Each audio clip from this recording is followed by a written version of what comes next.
ಬ್ರಹ್ಮಶ್ರೀ ಪಿತಾಮಹ ಸುಭಾಷ್ ಪತ್ರಿಜಿಯವರಿಗೆ ವಂದಿಸುತ್ತಾ, ಸ್ವರ್ಣಮಾಲಾ ಪತ್ರಿಜಿ ಅಮ್ಮನವರಿಗೆ ವಂದಿಸುತ್ತಾ, PSSM ಮೂವ್ಮೆಂಟ್ನ ಎಲ್ಲ ಸೀನಿಯರ್ ಪಿರಮಿಡ್ ಮಾಸ್ಟರ್ಗಳಿಗೆ ವಂದಿಸುತ್ತಾ, grand master Prabodha Achyut master ಅವರಿಗೆ ವಂದಿಸುತ್ತಾ, ಹರಿವಾಯು ಗುರುಗಳಿಗೆ ವಂದಿಸುತ್ತಾ, ಭಗವಂತ ನಾರಾಯಣನಿಗೆ ವಂದಿಸುತ್ತಾ, ಲೋಕ ಕಲ್ಯಾಣಾರ್ಥವಾಗಿ ಅಂತ ನಡೀತಾ ಇರುವ ನಮ್ಮ ಈ ಧ್ಯಾನ ಯಜ್ಞದಲ್ಲಿ ಭಾಗವಹಿಸಿದಂತಹ ಎಲ್ಲ ಧ್ಯಾನಯೋಗಿ ಬಂಧುಗಳಿಗೆ, ಯೂಟ್ಯೂಬ್ನಲ್ಲಿ ಮತ್ತೆ ಝೂಮ್ನಲ್ಲಿ ಭಾಗವಹಿಸಿದಂತಹ ಎಲ್ಲ ಧ್ಯಾನಯೋಗಿ ಬಂಧುಗಳಿಗೆ ನಮಸ್ಕರಿಸುತ್ತಾ, ಇವತ್ತಿನ ನಮ್ಮ ಈ ಧ್ಯಾನ ಯಜ್ಞದಲ್ಲಿ ಮುಂದುವರೋಣ ಅಂತ ಹೇಳ್ತಾ, ನಮ್ಮ ಈ ಧ್ಯಾನ ಯಜ್ಞಕ್ಕೆ ಸಮಸ್ತ ಬ್ರಹ್ಮಾದಿ ದೇವತೆಗಳನ್ನ, ಯಕ್ಷಗಂಧರ್ವ ಕಿನ್ನರ ನಾಗರ ಚೈತನ್ಯವನ್ನ ಆವಾಹನೆಯನ್ನು ಮಾಡೋಣ. ಮೇಲಿನ ಲೋಕಗಳ ಎಲ್ಲ ಆಸ್ಟ್ರಲ್ ಮಾಸ್ಟರ್ಸ್, ಎನ್ಲೈಟೆಡ್ ಮಾಸ್ಟರ್ಸ್ ಚೈತನ್ಯವನ್ನ ಆವಾಹನೆಯನ್ನು ಮಾಡೋಣ. ಈ ಬ್ರಹ್ಮಾಂಡದಲ್ಲಿ ಯಾರೆಲ್ಲ ಬ್ರಹ್ಮಶ್ರೀಗಳು ಅಂತ ಇದ್ದಾರೆ, ಎನ್ಲೈಟೆಡ್ ಮಾಸ್ಟರ್ಸ್ ಅಂತ ಇದ್ದಾರೆ, ಗ್ರ್ಯಾಂಡ್ ಮಾಸ್ಟರ್ಸ್ ಅಂತ ಇದ್ದಾರೆ, ಅವರೆಲ್ಲರ ಚೈತನ್ಯವನ್ನು ಕೂಡ ನಮ್ಮ ಈ ಧ್ಯಾನ ಯಜ್ಞದಲ್ಲಿ ಆವಾಹನೆಯನ್ನು ಮಾಡೋಣ. ನಮ್ಮೆಲ್ಲರ ಪೂರ್ಣಾತ್ಮರನ್ನ ಆವಾಹನೆಯನ್ನು ಮಾಡೋಣ. ಸಪ್ತರ್ಷಿಗಳನ್ನ, ಸಪ್ತರ್ಷಿ ಪತ್ನಿಯರನ್ನ, ತ್ರಿಮೂರ್ತಿಗಳನ್ನ, ತ್ರಿಶಕ್ತಿಯರನ್ನ ಆವಾಹನೆಯನ್ನು ಮಾಡೋಣ. ಲೋಕ ಕಲ್ಯಾಣಾರ್ಥವಾಗಿ ಅಂತ ಹೇಳಿ ಯಾರೆಲ್ಲ ಕೂತು ತಪಸ್ಸು ಮಾಡ್ತಾ ಇದ್ದಾರೆ, ಧ್ಯಾನ ಮಾಡ್ತಾ ಇದ್ದಾರೆ, ಯೋಗಿಗಳು, ಸಿದ್ಧಪುರುಷರು, ಋಷಿಮುನಿಗಳು, ಹಿಮಾಲಯದ ಯೋಗಿಗಳು, ಅವರೆಲ್ಲರ ಚೈತನ್ಯವನ್ನು ಕೂಡ ನಮ್ಮ ಈ ಧ್ಯಾನ ಯಜ್ಞದಲ್ಲಿ ಆವಾಹನೆಯನ್ನು ಮಾಡೋಣ. ವಿಶ್ವರೂಪಿಯಾದ ಪರಬ್ರಹ್ಮ ಸ್ವರೂಪಿಯಾದ ಭಗವಂತನನ್ನ ಆವಾಹನೆಯನ್ನು ಮಾಡುತ್ತಾ, ಅವರೆಲ್ಲರ ಚೈತನ್ಯ ಫ್ರೀಕ್ವೆನ್ಸಿಯಲ್ಲಿ ನಾವೆಲ್ಲರೂ ಒಂದಾಗಿ ಈ ಧ್ಯಾನ ಯಜ್ಞದಲ್ಲಿ ಮುಂದುವರಿಯೋಣ ಅಂತ ಹೇಳ್ತಾ, ವೆರಿ ಗುಡ್. ಶ್ರೀಕೃಷ್ಣನ ಪ್ರೇರಣೆಯಂತೆ ಭಗವದ್ಗೀತಾ ಚಿಂತನೆ ನಡೀತಾ ಇದೆ ಯಥಾಶಕ್ತಿ. ಆಗಲೇ ಏಳನೇ ಅಧ್ಯಾಯದಲ್ಲಿ ಕೃಷ್ಣ ತಾನು ವಿವರವಾಗಿ ಹೇಳಿದ, ನನ್ನನ್ನ ಆರಾಧನೆ ಮಾಡುವಂತಹವರು ಮೂರು ರೀತಿಯ ಭಕ್ತರಿರ್ತಾರೆ, ನನ್ನನ್ನು ದ್ವೇಷ ಮಾಡುವಂತಹವರು ಅಥವಾ ದುರ್ಮಾರ್ಗದಲ್ಲಿ ನಡೆಯುವಂತಹ ಭಕ್ತರು ಇರ್ತಾರೆ, ಅಥವಾ ಜೀವರು ಅಂತ ಹೇಳಿ. ಅದರಲ್ಲಿ ಕೆಲವರು ಹೇಗಿರ್ತಾರೆ ಅಂತಂದ್ರೆ, ಆ ದುರ್ಮಾರ್ಗದಲ್ಲಿ ನಡೆಯೋರು ಸ್ವಭಾವತಃ, ಜೀವನ ಸ್ವಭಾವವೇ ದುಷ್ಟ ಸ್ವಭಾವ ಇರ್ತದೆ. ಅವರನ್ನು ಯಾರೂ ಬದಲಾಯಿಸಲಿಕ್ಕೆ ಸಾಧ್ಯ ಇಲ್ಲ. ಇವನ್ ಈಗ ಭಗವಂತನೇ ಬಂದು ಇಲ್ಲಿ ಸತ್ಯವನ್ನ ಹೇಳಿದರೂ ಕೂಡ ಅವರು ಕೇಳುವ ಮನಸ್ಥಿತಿಯಲ್ಲಿ ಇಲ್ಲ. ಸತ್ಯವನ್ನ ತಿಳ್ಕೊಳ್ಬೇಕಂತಂದ್ರೂ ಕೂಡ ಜೀವನಿಗೆ ಅವನದೇ ಆದ ಆ ಏನಂತೀವಿ ಯೋಗ್ಯತೆ ಇರಬೇಕಾಗ್ತದೆ. ಇಲ್ಲದೆ ಹೋದ್ರೆ ಆ ಎಷ್ಟು ಯಾರು ಹೇಳಿದ್ರು ಕೂಡ ಅವರು ಮತ್ ಪುನಃ ಅವರಿಗೆ ಏನ್ ತಿಳಿತದೋ ಅದನ್ನೇ ಮಾಡ್ತಾರೆ ಅಂತ ಹೇಳುತ್ತೆ. ಇದು ಒಂದು ಸ್ವಭಾವದ ಜೀವ. ಆದರೆ ಇನ್ನೊಂದು ದೂರ್ತರು ಇರ್ತಾರೆ, ಯಾವುದೋ ಪ್ರಾರಬ್ಧ ಕರ್ಮಕ್ಕೆ ಒಳಗಾಗಿ ಅಥವಾ ಅವನ ಒಂದು ಏನಂತೀವಿ ಸಂಸ್ಕಾರ, ಅವನ ಒಂದು ಪರಿವಾರ, ಕುಟುಂಬ, ಅಥವಾ ಅವನು ಬೆಳೀತಾ ಇರುವಂತಹ ವಾತಾವರಣ, ಅದರ ಪ್ರಭಾವಕ್ಕೆ ಒಳಗಾಗಿ ಅವನು ಜೀವತಃ ಒಳಗೆ ಸ್ವಭಾವದಿಂದ ಅವನು ಸಾತ್ವಿಕನಾಗಿದ್ದರೂ ಕೂಡ ಆ ಪ್ರಭಾವಕ್ಕೆ ಒಳಗಾಗಿ ಅವನು ಏನಾಗಿರ್ತಾನೆ, ದುಷ್ಟನಾಗಿರ್ತಾನೆ. ಆದ್ರೆ ಯಾವುದೋ ಒಂದು ಕಾಲದಲ್ಲಿ ಅವನಿಗೆ ಏನಾಗ್ತದೆ, ಅವನಿಗೆ ಸತ್ಯದ ದರ್ಶನ ಆಗಿ ಪುನಃ ಅವನು ಸನ್ಮಾರ್ಗಕ್ಕೆ ಬರ್ತಾನೆ ಅಂತ ಹೇಳಿ. ಈ ತರದ ಭಕ್ತರು, ಅವನು ಎರಡನೇ ರೀತಿ ಇರ್ತಾನೆ, ಅವನು ಕೊನೆಗೂ ನನ್ನನ್ನು ಬಂದು ಸೇರ್ತಾನೆ. ಇನ್ನು ಭಕ್ತರಲ್ಲಿ ನಾಲ್ಕು ರೀತಿಯ ಭಕ್ತರು ಇರ್ತಾರೆ. ಅರ್ಥ ಭಕ್ತರು, ಆಮೇಲೆ ಜಿಜ್ಞಾಸುಗಳು, ಆರ್ತಿಗಳು, ಮತ್ತೆ ಇವರು ಜ್ಞಾನಿಗಳು ಅಂತ ಹೇಳಿ. ಅದರಲ್ಲಿ ಜ್ಞಾನಿ ತುಂಬಾ ಒಳ್ಳೆಯ ಶ್ರೇಷ್ಠನಾದಂತಹ ಭಕ್ತನಾಗಿರ್ತಾನೆ ಅಂತ ಹೇಳ್ತಾ ಮುಂದೆ ಆ ಕೃಷ್ಣ ತಾನು ಹೇಳ್ತಾನೆ, ನೋಡು, ಜೀವ ಮತ್ತು ಭಗವಂತ ನಡುವಿನ ವ್ಯತ್ಯಾಸವನ್ನ ಬಹಳ ಸ್ಪಷ್ಟವಾಗಿ ಹೇಳ್ತಾ ಇದ್ದಾನೆ. ಹಿಂದೆ ಆಗಿ ಹೋದಂತಹ ಭೂತಗಳು, ಈಗ ಇರುವಂತಹ ಭೂತಗಳು, ಮುಂದೆ ಬರಲಿರುವ ಭೂತಗಳು, ಈ ಎಲ್ಲವೂ ನನಗೆ ತಿಳಿದಿದೆ. ಭೂತಗಳು ಅಂತಂದ್ರೆ ನಡೆದು ಹೋದಂತಹ ಘಟನೆಗಳು. ಈ ಹಿಂದೆ ಎಷ್ಟೋ ಭೂತಗಳು ಅಂತಂದ್ರೆ ಅನಂತ ಕೋಟಿ, ಈಗಾಗಲೇ ಎಷ್ಟೋ ಬ್ರಹ್ಮಾಂಡಗಳು ಸೃಷ್ಟಿಯಾಗಿದ್ದಾವೆ, ಅಳಿಸಿ ಹೋಗಿದ್ದಾವೆ, ನಾಶ ಆಗಿ ಹೋಗಿದ್ದಾವೆ. ಎಷ್ಟೋ ಸಾರಿ ಜೀವರಾಶಿಗಳು ಹುಟ್ಟಿ ಬಂದಿದ್ದಾವೆ. ಕೋಟಿ ಕೋಟಿ ಜನ್ಮಗಳಲ್ಲಿ ಕೋಟಿ ಕೋಟಿ ಜೀವರಾಶಿಗಳು ಹುಟ್ಟಿ ಬಂದಿದ್ದಾವೆ. ಹಾಗಾಗಿ ಇಲ್ಲಿ ಭೂತ ಅನ್ನುವ ಪದಕ್ಕೆ ಅನೇಕ ಅರ್ಥ ಇದೆ. ಪಂಚಭೂತಗಳು, ಅದರಿಂದ ನಿರ್ಮಾಣವಾದಂತಹ ಬ್ರಹ್ಮಾಂಡ, ಅದರಿಂದ ರೂಪುಗೊಂಡಂತಹ ಸಮಸ್ತ ವಸ್ತುಗಳು, ಸಮಸ್ತ ಜೀವಜಾತಗಳು ಎಲ್ಲವೂ ಭೂತಗಳೇ. ಈ ಹಿಂದೆ ಸೃಷ್ಟಿಯಾದಂತಹ ಅನಂತ ಬ್ರಹ್ಮಾಂಡ, ಈಗಿರುವ ಬ್ರಹ್ಮಾಂಡ, ಮುಂದೆ ಮತ್ತೆ ಸೃಷ್ಟಿ ಆಗಲಿಕ್ಕಿರುವಂತಹ ಬ್ರಹ್ಮಾಂಡ, ಹಿಂದೆ ಇದ್ದಂತಹ ಅನಂತ ಜೀವರಾಶಿಗಳು, ಈಗಿರುವಂತಹ ಅನಂತ ಕೋಟಿ ಜೀವರಾಶಿಗಳು, ಮುಂದೆ ಸೃಷ್ಟಿಯಾಗಲಿರುವಂತಹ ಅನಂತ ಕೋಟಿ ಜೀವರಾಶಿಗಳು, ಇವು ಎಲ್ಲವುಗಳ ಪರಿಚಯ ನನಗಿದೆ. ತಿಳಿದವನು ಆ ಅನಂತ ಕೋಟಿ ಬ್ರಹ್ಮಾಂಡ ನಾಯಕ, ಅವನೇ ನಾನಾಗಿದ್ದೇನೆ ಭಗವಂತ. ಮಾಂತು ವೇದನ ಕಶ್ಚನ ಅಂತ ಹೇಳಿ ಕೃಷ್ಣ ಹೇಳ್ತಾ ಇದ್ದಾನೆ. ಅಂದರೆ ನನ್ನನ್ನು ಬಿಟ್ಟು ಇನ್ಯಾರೂ ಇದನ್ನ ಪೂರ್ಣವಾಗಿ ತಿಳಿದಿಲ್ಲ, ಭಗವಂತನನ್ನ ಪೂರ್ಣವಾಗಿ ತಿಳಿದವರೂ ಇಲ್ಲ. ಹಾಗಾಗಿ ಅವರವರ ಯೋಗ್ಯತೆಗೆ ಅನುಗುಣವಾಗಿ ಅವರು ನನ್ನನ್ನು ಅರ್ಥ ಮಾಡಿಕೊಳ್ತಾರೆ. ಆತ ಸ್ವತಂತ್ರನಾದವನು, ಪೂರ್ಣ ನಿತ್ಯ ಸತ್ಯ. ಜೀವ ಪೂರ್ಣನಾದವನು, ಅಸ್ವತಂತ್ರನಾದವನು, ಅನಿತ್ಯ, ಭಗವಂತನನ್ನ ಪೂರ್ಣವಾಗಿ ತಿಳಿಯುವುದು ಅಸಾಧ್ಯ. ಆದರೆ ಅವರವರ ಶಕ್ತಿಗೆ ಅನುಗುಣವಾಗಿ ಆ ತಿಳಿತಾರೆ. ಅದಕ್ಕೆ ನೋಡು ಅರ್ಜುನ, ಈಗಾಗಲೇ ನೀನು ಅನಂತ ಕೋಟಿ ಜನ್ಮಗಳನ್ನು ಎತ್ತಿ ಬಂದಿದ್ದೀಯ, ಆದರೆ ಯಾವುದೂ ನಿನಗೆ ನೆನಪಿಲ್ಲ. ನಿನ್ನ ಹಾಗೆ ನಾನು ಕೂಡ ಅವತಾರ ಮಾಡಿ ಬಂದಿದ್ದೇನೆ. ಈ ಬ್ರಹ್ಮಾಂಡ, ಎಷ್ಟೋ ಬ್ರಹ್ಮಾಂಡ ಬಂದು ಹೋಗಿದೆ, ಆ ಮತ್ತೆ ಸೃಷ್ಟಿಯಲ್ಲಿ ನಾಶ ಆಗಿ ಹೋಗಿದೆ. ಈಗ ಇರುವ ಬ್ರಹ್ಮಾಂಡದಲ್ಲಿ ಎಷ್ಟೋ ಜೀವರಾಶಿಗಳಿದ್ದಾವೆ, ಮುಂದೂ ಕೂಡ ಈ ಮತ್ತೆ ಪುನಃ ಎಷ್ಟೋ ಬ್ರಹ್ಮಾಂಡಗಳು ಹುಟ್ಟಿ ಬರ್ಲಿಕ್ಕಿದೆ. ಎಷ್ಟೋ ಜೀವರಾಶಿಗಳು ಮತ್ತೆ ಮತ್ತೆ ಹುಟ್ಟಿ ಬರ್ಲಿಕ್ಕಿದ್ದಾವೆ. ಪ್ರತಿಯೊಂದು ಜೀವರಾಶಿಯ ಅವರ ಪ್ರತಿಯೊಂದು ಕರ್ಮ, ಅವರ ಜನ್ಮ ಪ್ರತಿಯೊಂದು ಕೂಡ ನನಗೆ ತಿಳಿದಿದೆ. ಪ್ರತಿಯೊಂದು ಪ್ರತಿಯೊಬ್ಬರ ಬಗ್ಗೆ ಏನು ಆ ಆ, ವಿಚಾರವೂ ನನಗೆ ತಿಳಿದಿದೆ. ಆದರೆ ಜೀವನಿಗೆ ಅದೆಲ್ಲ ತಿಳಿದಿರೋದಿಲ್ಲ. ಅದು ಅವನವನ ಯೋಗ್ಯತೆಗೆ ಅನುಸಾರವಾಗಿ ಒಂದು ಜನ್ಮ ಎರಡು ಜನ್ಮ ತಿಳ್ಕೊಂಡಿರ್ತಾನೆ ಅಷ್ಟೇ. ಅಥವಾ ಈಗ ನಮಗೆ ನಾವು ಯಾರು ಅಂತ ಗೊತ್ತಿದೆಯಾ? ಇಲ್ಲ. ಆದ್ರೆ ಭಗವಂತ ಎಲ್ಲರ ಬಗ್ಗೆನೂ ಗೊತ್ತಿದೆ ಅಂತ ಅವನಿಗೆ. ಪ್ರತಿಯೊಂದು ಕ್ಷಣ ಕ್ಷಣದಲ್ಲಿ ಏನೇನು ನಡೀತಾ ಇದೆ, ಯಾರ್ಯಾರು ಏನು ಮಾಡ್ತಾ ಇದ್ದಾರೆ, ಆ ಎಲ್ಲ ಜ್ಞಾನ ನನಗೆ ತಿಳಿದಿದೆ. ಹ್ಮ್ ಹಾಗಾಗಿ ಜೀವ ಪರಮಾತ್ಮ ಎರಡೂ ಒಂದೇ ಅಂತ ತಿಳಿಬೇಡ. ಭಗವಂತನಿಗೂ ಜೀವನಿಗೂ ಅನಂತ, ಬಹಳ ಅನಂತ ಅಂದ್ರೆ ಅದನ್ನ ಏನಂತೀವಿ, ಊಹೆಗೂ ಕೂಡ ನಿಲುಕಲಿಕ್ಕೆ ಸಾಧ್ಯ ಇಲ್ಲ, ಅಷ್ಟು ವ್ಯತ್ಯಾಸ ಇದೆ. ಆದರೆ ಅದನ್ನ ಅರಿಯದೆ ನನ್ನಂತೆಯೇ ಭಗವಂತ ಅನ್ನುವ ಆ ಅಂತ ಹೇಳಿ ತಪ್ಪು ತಿಳ್ಕೊಂಡು ಬಿಡ್ತಾರೆ. ಅವರು ಮೂಢರು ಅಂತ ಹೇಳಿ ಈಗಾಗಲೇ ಕೃಷ್ಣ ಹೇಳಿದ್ದ. ಅಂದ್ರೆ ದೇವರು ಕೂಡ ನಮಗೆ ಹುಟ್ಟಿ ಬರ್ತಾನೆ, ಅವನಿಗೂ ನಮ್ಮ ಹಾಗೆ ಏನೋ ದೇಹ ಇದೆ, ಅವನು ನಮ್ಮ ಹಾಗೇನೆ ಅಲ್ವಾ, ನಮಗೂ ಅವರಿಗೂ ಏನು ವ್ಯತ್ಯಾಸ ಅನ್ನುವ ಹಾಗೆ ನನ್ನನ್ನು ಕೂಡ ಅವರ ಹಾಗೆ ಅಂತ ತಿಳ್ಕೊಂಡು ಬಿಡ್ತಾರೆ ಅಂತ ಹೇಳ್ತಾ ಕೃಷ್ಣ ಮುಂದೆ ಹೇಳ್ತಾ ಇದ್ದಾನೆ ನೋಡು,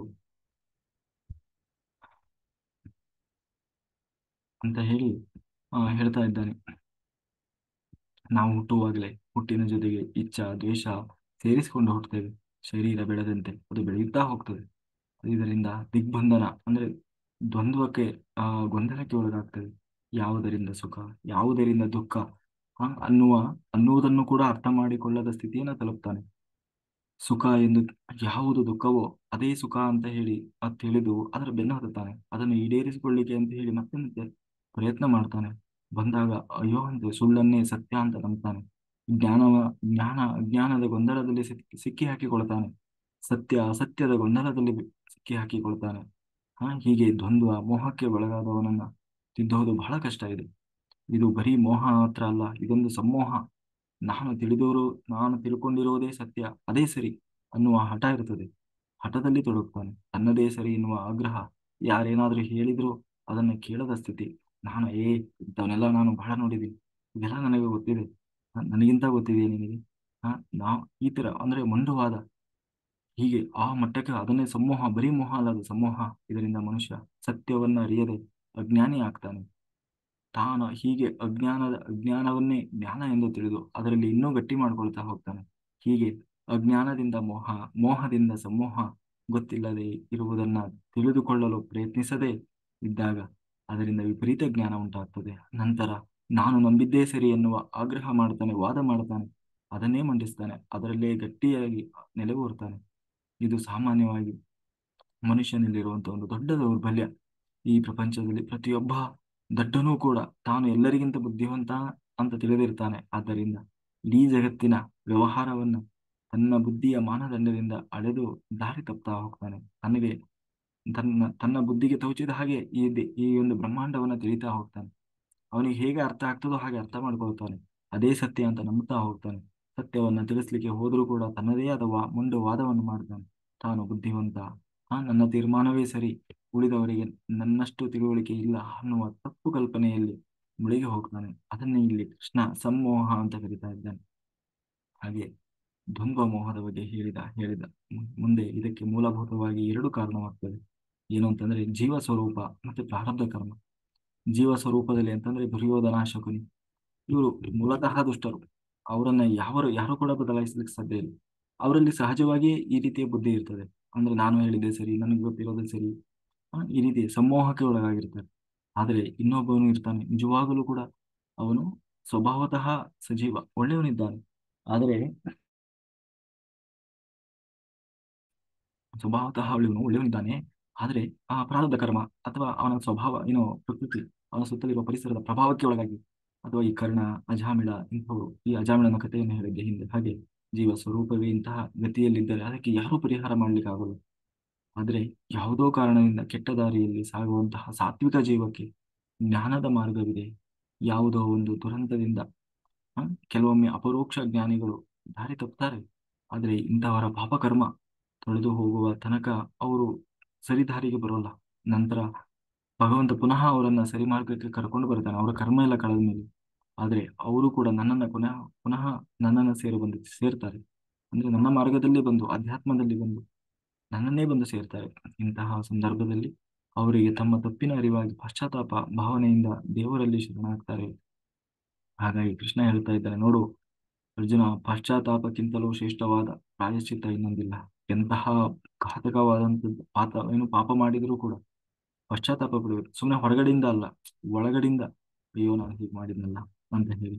ಹಾಗೆ ನಾವು ನಮ್ಮ ಜೀವನದಲ್ಲಿ ನಮಗೆ ತಿಳಿದೋ ತಿಳಿಯದೇನು ತಪ್ಪು ಮಾಡದೇನೆ ಇರ್ತೇವೆ. ಮಾನಸಿಕವಾಗಿ, ದೈಹಿಕವಾಗಿ, ವಾಚಿಕವಾಗಿ ನಮಗೆ ತಿಳಿಯದೆ ನಮ್ಮಿಂದ ತಪ್ಪು ನಿರಂತರವಾಗಿ ನಡೀತಾ ಇರ್ತದೆ. ಆದರೆ ತಪ್ಪಿನ ಅರಿವಾದಾಗ ಹೃದಯದಿಂದ ಮಾಡುವ ಪಶ್ಚಾತ್ತಾಪ ಆ ಆ ತಪ್ಪಿಗೆ ನಿಜವಾದ ಪ್ರಾಯಶ್ಚಿತ್ತವಾಗಿರ್ತದೆ ಅಂತ ಹೇಳಿ ನಾವು ಆ ಪ್ರಾರ್ಥನೆ ಮಾಡಿದ್ವಿ. ಪಾಪೋಹಂ ಪಾಪಕರ್ಮ ಅಹಂ ಪಾಪಾತ್ಮ ಪಾಪ ಸಂಭವಂ ತ್ರಾಹಿ ಮಾಂ ಕೃಪೆಯ ದೇವ ಸರ್ವ ಪಾಪ ಸರ್ವ ಪಾಪೋಪಯ ಭವ ಅಂತ, ಸರ್ವ ಪಾಪ ಹರೋ ಭವ, ಅನ್ಯತಾ ಶರಣಂ ನಾಸ್ತಿ ತ್ವಮೇವ ಶರಣಂ ಮಮ ತಸ್ಮಾ ಕಾರುಣ್ಯ ಭಾವೇನ ರಕ್ಷ ಮಾಂ ಜಗದೀಶ್ವರ ಅಂತ ಹೇಳಿ. ಅಂದ್ರೆ ನಾನು ಹುಟ್ಟಿನಿಂದ ಪಾಪವನ್ನ ಹೊತ್ತು ಬಂದಿದ್ದೇನೆ, ಅದರಿಂದ ತಪ್ಪು ಮಾಡ್ತಾನೇ ಇದ್ದೇನೆ.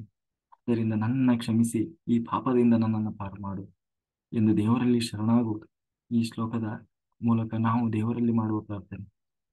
ಇಲ್ಲಿ ಕೃಷ್ಣ ಹೇಳ್ತಾ ಇದ್ದಾನೆ, ತೇ ದ್ವಂದ್ವ ಮೋಹ ನಿರ್ಮೋಕ್ತ ಭಂಜತೆ. ಅಂದ್ರೆ ಅದನ್ನ ಒಮ್ಮೆ ಇಂತಹ ಪಾಪಕರ್ಮದಿಂದ ಆಚೆ ಬಂದ್ರೆ ಎಲ್ಲಾ ದ್ವಂದ್ವ ಮೋಹಗಳಿಂದ ಪರಿಹಾರವಾಗಿ ಭಗವಂತನಲ್ಲಿ ಗಾಢವಾದ ಭಕ್ತಿ ನೆಲೆಸ್ತದೆ. ನಿಜವಾದ ಜ್ಞಾನದ ನೆಲೆ ಅವನಿಗೆ ಶುರುವಾಗ್ತದೆ. ಈ ರೀತಿ ಪಾಪದ ಅರಿವಾಗಿ ಪಶ್ಚಾತ್ತಾಪದಿಂದ ಭಗವಂತನಿಗೆ ತಿರುಗಿದವರು ಬಹಳ ಬೇಗ ಭಗವಂತನ ದಾರಿಯಲ್ಲಿ ಸಾಕ್ತಾರೆ ಅಂತ ಹೇಳ್ತಾ,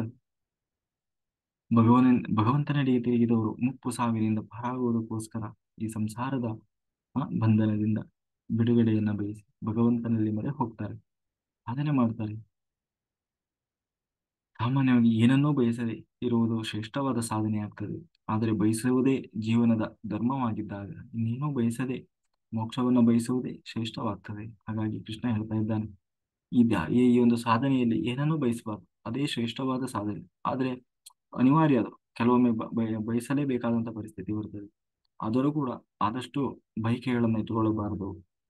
ಅಧ್ಯಾತ್ಮದಲ್ಲಿ ತಿಳಿದುಕೊಳ್ಳಬೇಕಾದ ಸಂಗತಿ ಏನಪ್ಪಾ ಅಂತಂದ್ರೆ ಅದು ಬ್ರಹ್ಮ. ಬ್ರಹ್ಮ ಅಂತಂದ್ರೆ ಏನು? ಓಂ ಅಂತ ಹೇಳಿ ಕೃಷ್ಣ ಹೇಳ್ತಾ ಇದ್ದಾನೆ. ಅಂದ್ರೆ ಯಾರು ಬ್ರಹ್ಮ ಅಂತಂದ್ರೆ ಅನಾದಿ ನಿತ್ಯ, ಸರ್ವ ಗುಣಪೂರ್ಣ, ಸರ್ವಗತ, ಸರ್ವ ಸಮರ್ಥ ಭಗವಂತ. ಅವನೇ ಬ್ರಹ್ಮನಾಗಿದ್ದಾನೆ, ಅವನೇ ಓಂ. ಅಂದ್ರೆ ಎಲ್ಲಾ ಕಡೆ ಇರುವ ಭಗವಂತನನ್ನ ತಿಳಿಯುತ್ತಾರೆ ಎಂದರ್ಥ. ಭಗವಂತ ಸರ್ವಗತನಾದವನು, ಸಾಕ್ಷಾತ್ಕಾರವೇ ಬ್ರಹ್ಮ ಸಾಕ್ಷಾತ್ಕಾರ. ಬಿಂಬ ಸಾಕ್ಷಾತ್ಕಾರ ಅಂದ್ರೆ ನಮ್ಮೊಳಗೆ ಇರುವಂತಹ ಆ ಭಗವಂತನ ಏನಂತೀವಿ, ಇರುವಿಕೆಯನ್ನ ಗುರುತಿಸಿಕೊಳ್ಳುವುದೇ ಭಗವಂತನ ಸಾಕ್ಷಾತ್ಕಾರ, ಬಿಂಬ ಸಾಕ್ಷಾತ್ಕಾರ. ಹಾಗೆ ಇಂತಹ ಬಿಂಬರೂಪಿ ಭಗವಂತನೇ ಇಡೀ ವಿಶ್ವದಲ್ಲಿ ವ್ಯಾಪ್ತನಾಗಿ ತುಂಬಿದ್ದಾನೆ, ಅವನೇ ನನ್ನೊಳಗೂ ಇದ್ದಾನೆ ಅನ್ನುವ ಅರಿವು ಬರು ಏನೋ ಬರುವುದೇ ಆತ್ಮ ಸಾಕ್ಷಾತ್ಕಾರ. ಆದರೆ ಈ ವ್ಯಾಪ್ತಿಯ ಅರಿವು ಬಹಳ ಮುಖ್ಯ. ಹೇಗೆ ಸೌರಶಕ್ತಿಯಲ್ಲಿ ತುಂಬಿ ಇಡೀ ಪ್ರಪಂಚವನ್ನ ಬೆಳಗ್ತಾ ಇರುವವನು ಅವನೇ, ನನ್ನೊಳಗೆ ಬೆಳಗಿಸ್ತಾ ಇರುವವನು ಅವನೇ ಅನ್ನುವ ಅರಿವು ಬಂದಾಗ ಆಗ ಅದೇ ನಿಜವಾದ ಆತ್ಮ ಸಾಕ್ಷಾತ್ಕಾರವಾಗುತ್ತದೆ. ಹಾಗಾಗಿ ಆ ದೇವರನ್ನ ಈ ರೀತಿ ಚಿಂತನೆ ಮಾಡಬೇಕು ಅಂತ ಹೇಳ್ತಾ, ಬಲಿಚಕ್ರವರ್ತಿಗೆ ಆದ ಅನುಭವವೂ ಕೂಡ ಅದೇ ಅಂತ ಹೇಳ್ತಾರೆ. ಅಂದ್ರೆ ಬಲಿಚಕ್ರವರ್ತಿ ತಾನು ವಾಮನ ಬಂದು ಕೇಳಿದ, ನನಗೆ 3 ಹೆಜ್ಜೆ ಜಾಗ ಕೊಡಯ್ಯ, ನಾನು ಯಜ್ಞ ಮಾಡಬೇಕು. 3 ಹೆಜ್ಜೆ ಅಂದ್ರೆ ಇಲ್ಲಿಂದ 1, 2, 3 ಹೆಜ್ಜೆ ಇಟ್ಕೊಂಡು ಹೋದ್ರೆ ಎಷ್ಟು ದೂರವಾಗ್ತದೋ ಅಷ್ಟು ಹೆಜ್ಜೆ ಜಾಗ. ಅದಕ್ಕೆ ಬಲಿಚಕ್ರವರ್ತಿ ನಗ್ತಾನೆ, ಅಲ್ಲಯ್ಯ, ನಾನು ಇಡೀ 3 ಲೋಕದ ಒಡೆಯ, ನನ್ನ ಹತ್ರ ಬಂದು 3 ಹೆಜ್ಜೆ ಕೇಳ್ತಾ ಇದ್ದೀಯ. ಅದು ನನ್ನ ಹೆಜ್ಜೆ ಕೇಳಿದ್ರಾದ್ರೂ ಸ್ವಲ್ಪ ದೊಡ್ಡದಿರ್ತಾ ಇತ್ತು. ಹೋಗಿ ಹೋಗಿ ನಿನ್ನ ಹೆಜ್ಜೆ ಕೇಳಿದ್ದಿ, ಪುಟ್ಟ ಪುಟ್ಟ ಹೆಜ್ಜೆ. ನೀನ್ ಏನು ಯೋಚನೆ ಮಾಡ್ಬೇಡ, ಹಂಚ್ಕೋಬೇಡ, ಚೆನ್ನಾಗಿ ಎಷ್ಟು ಬೇಕು ಕೇಳು, ಏನ್ ಬೇಕು ಕೇಳು ಅಂತ ಹೇಳಿ. ಅದಕ್ಕೆ ಇಲ್ಲಪ್ಪ, ನನಗೆ ಬಹಳ ಆಸೆ ಇಲ್ಲ, ನನ್ನ ಹೆಜ್ಜೆಯ 3 ಹೆಜ್ಜೆ ಕೊಡು ಸಾಕು ಅಂತ ವಾಮನ ಕೇಳ್ತಾನೆ. ಹಾಗೆ ಆಗ ಏನು 3 ಹೆಜ್ಜೆಯಿಂದ 2 ಹೆಜ್ಜೆಯಿಂದ ಇಡೀ ಬ್ರಹ್ಮಾಂಡವನ್ನು ಆಳಿದ, ಇನ್ನೊಂದು ಹೆಜ್ಜೆಯಲ್ಲಿ ಇಡ್ಲಿ ಅಂದಾಗ ತನ್ನನ್ನೇ ತಾನು ಸಮರ್ಪಣೆ ಮಾಡಿಕೊಂಡ. ಇದರ ಹಿಂದಿನ ನಿಜವಾದ ರಹಸ್ಯ ಏನು ಅಂತಂದ್ರೆ, ಕಥಾರೂಪವಾಗಿ ನಾವು ಹೀಗೆ ಹೇಳ್ತೀವಿ, ಆದರೆ ಇದರ ಹಿಂದೆ ಆಧ್ಯಾತ್ಮಿಕ ರಹಸ್ಯ ಇದೆ. ಏನಂದ್ರೆ ಉಪಾಸನೆಯಲ್ಲಿ ಪ್ರಮುಖವಾಗಿ ಮೂರು ಹೆಜ್ಜೆಗಳಿರ್ತವೆ. ಮೊದಲನೆಯದು ಭಗವಂತನನ್ನ ಪುಟ್ಟ ಮೂರ್ತಿ ಅಥವಾ ಅವನ ಒಂದು ಸ್ವರೂಪವನ್ನ ನಮ್ಮ ಕಣ್ಣಿಗೆ ಅಥವಾ ನಮ್ಮ ಒಂದು ದೃಷ್ಟಿಗೆ ನಿಲುಕುವ ಹಾಗೆ ಚಿಂತನೆ ಮಾಡುವುದು ದೇವರನ್ನ.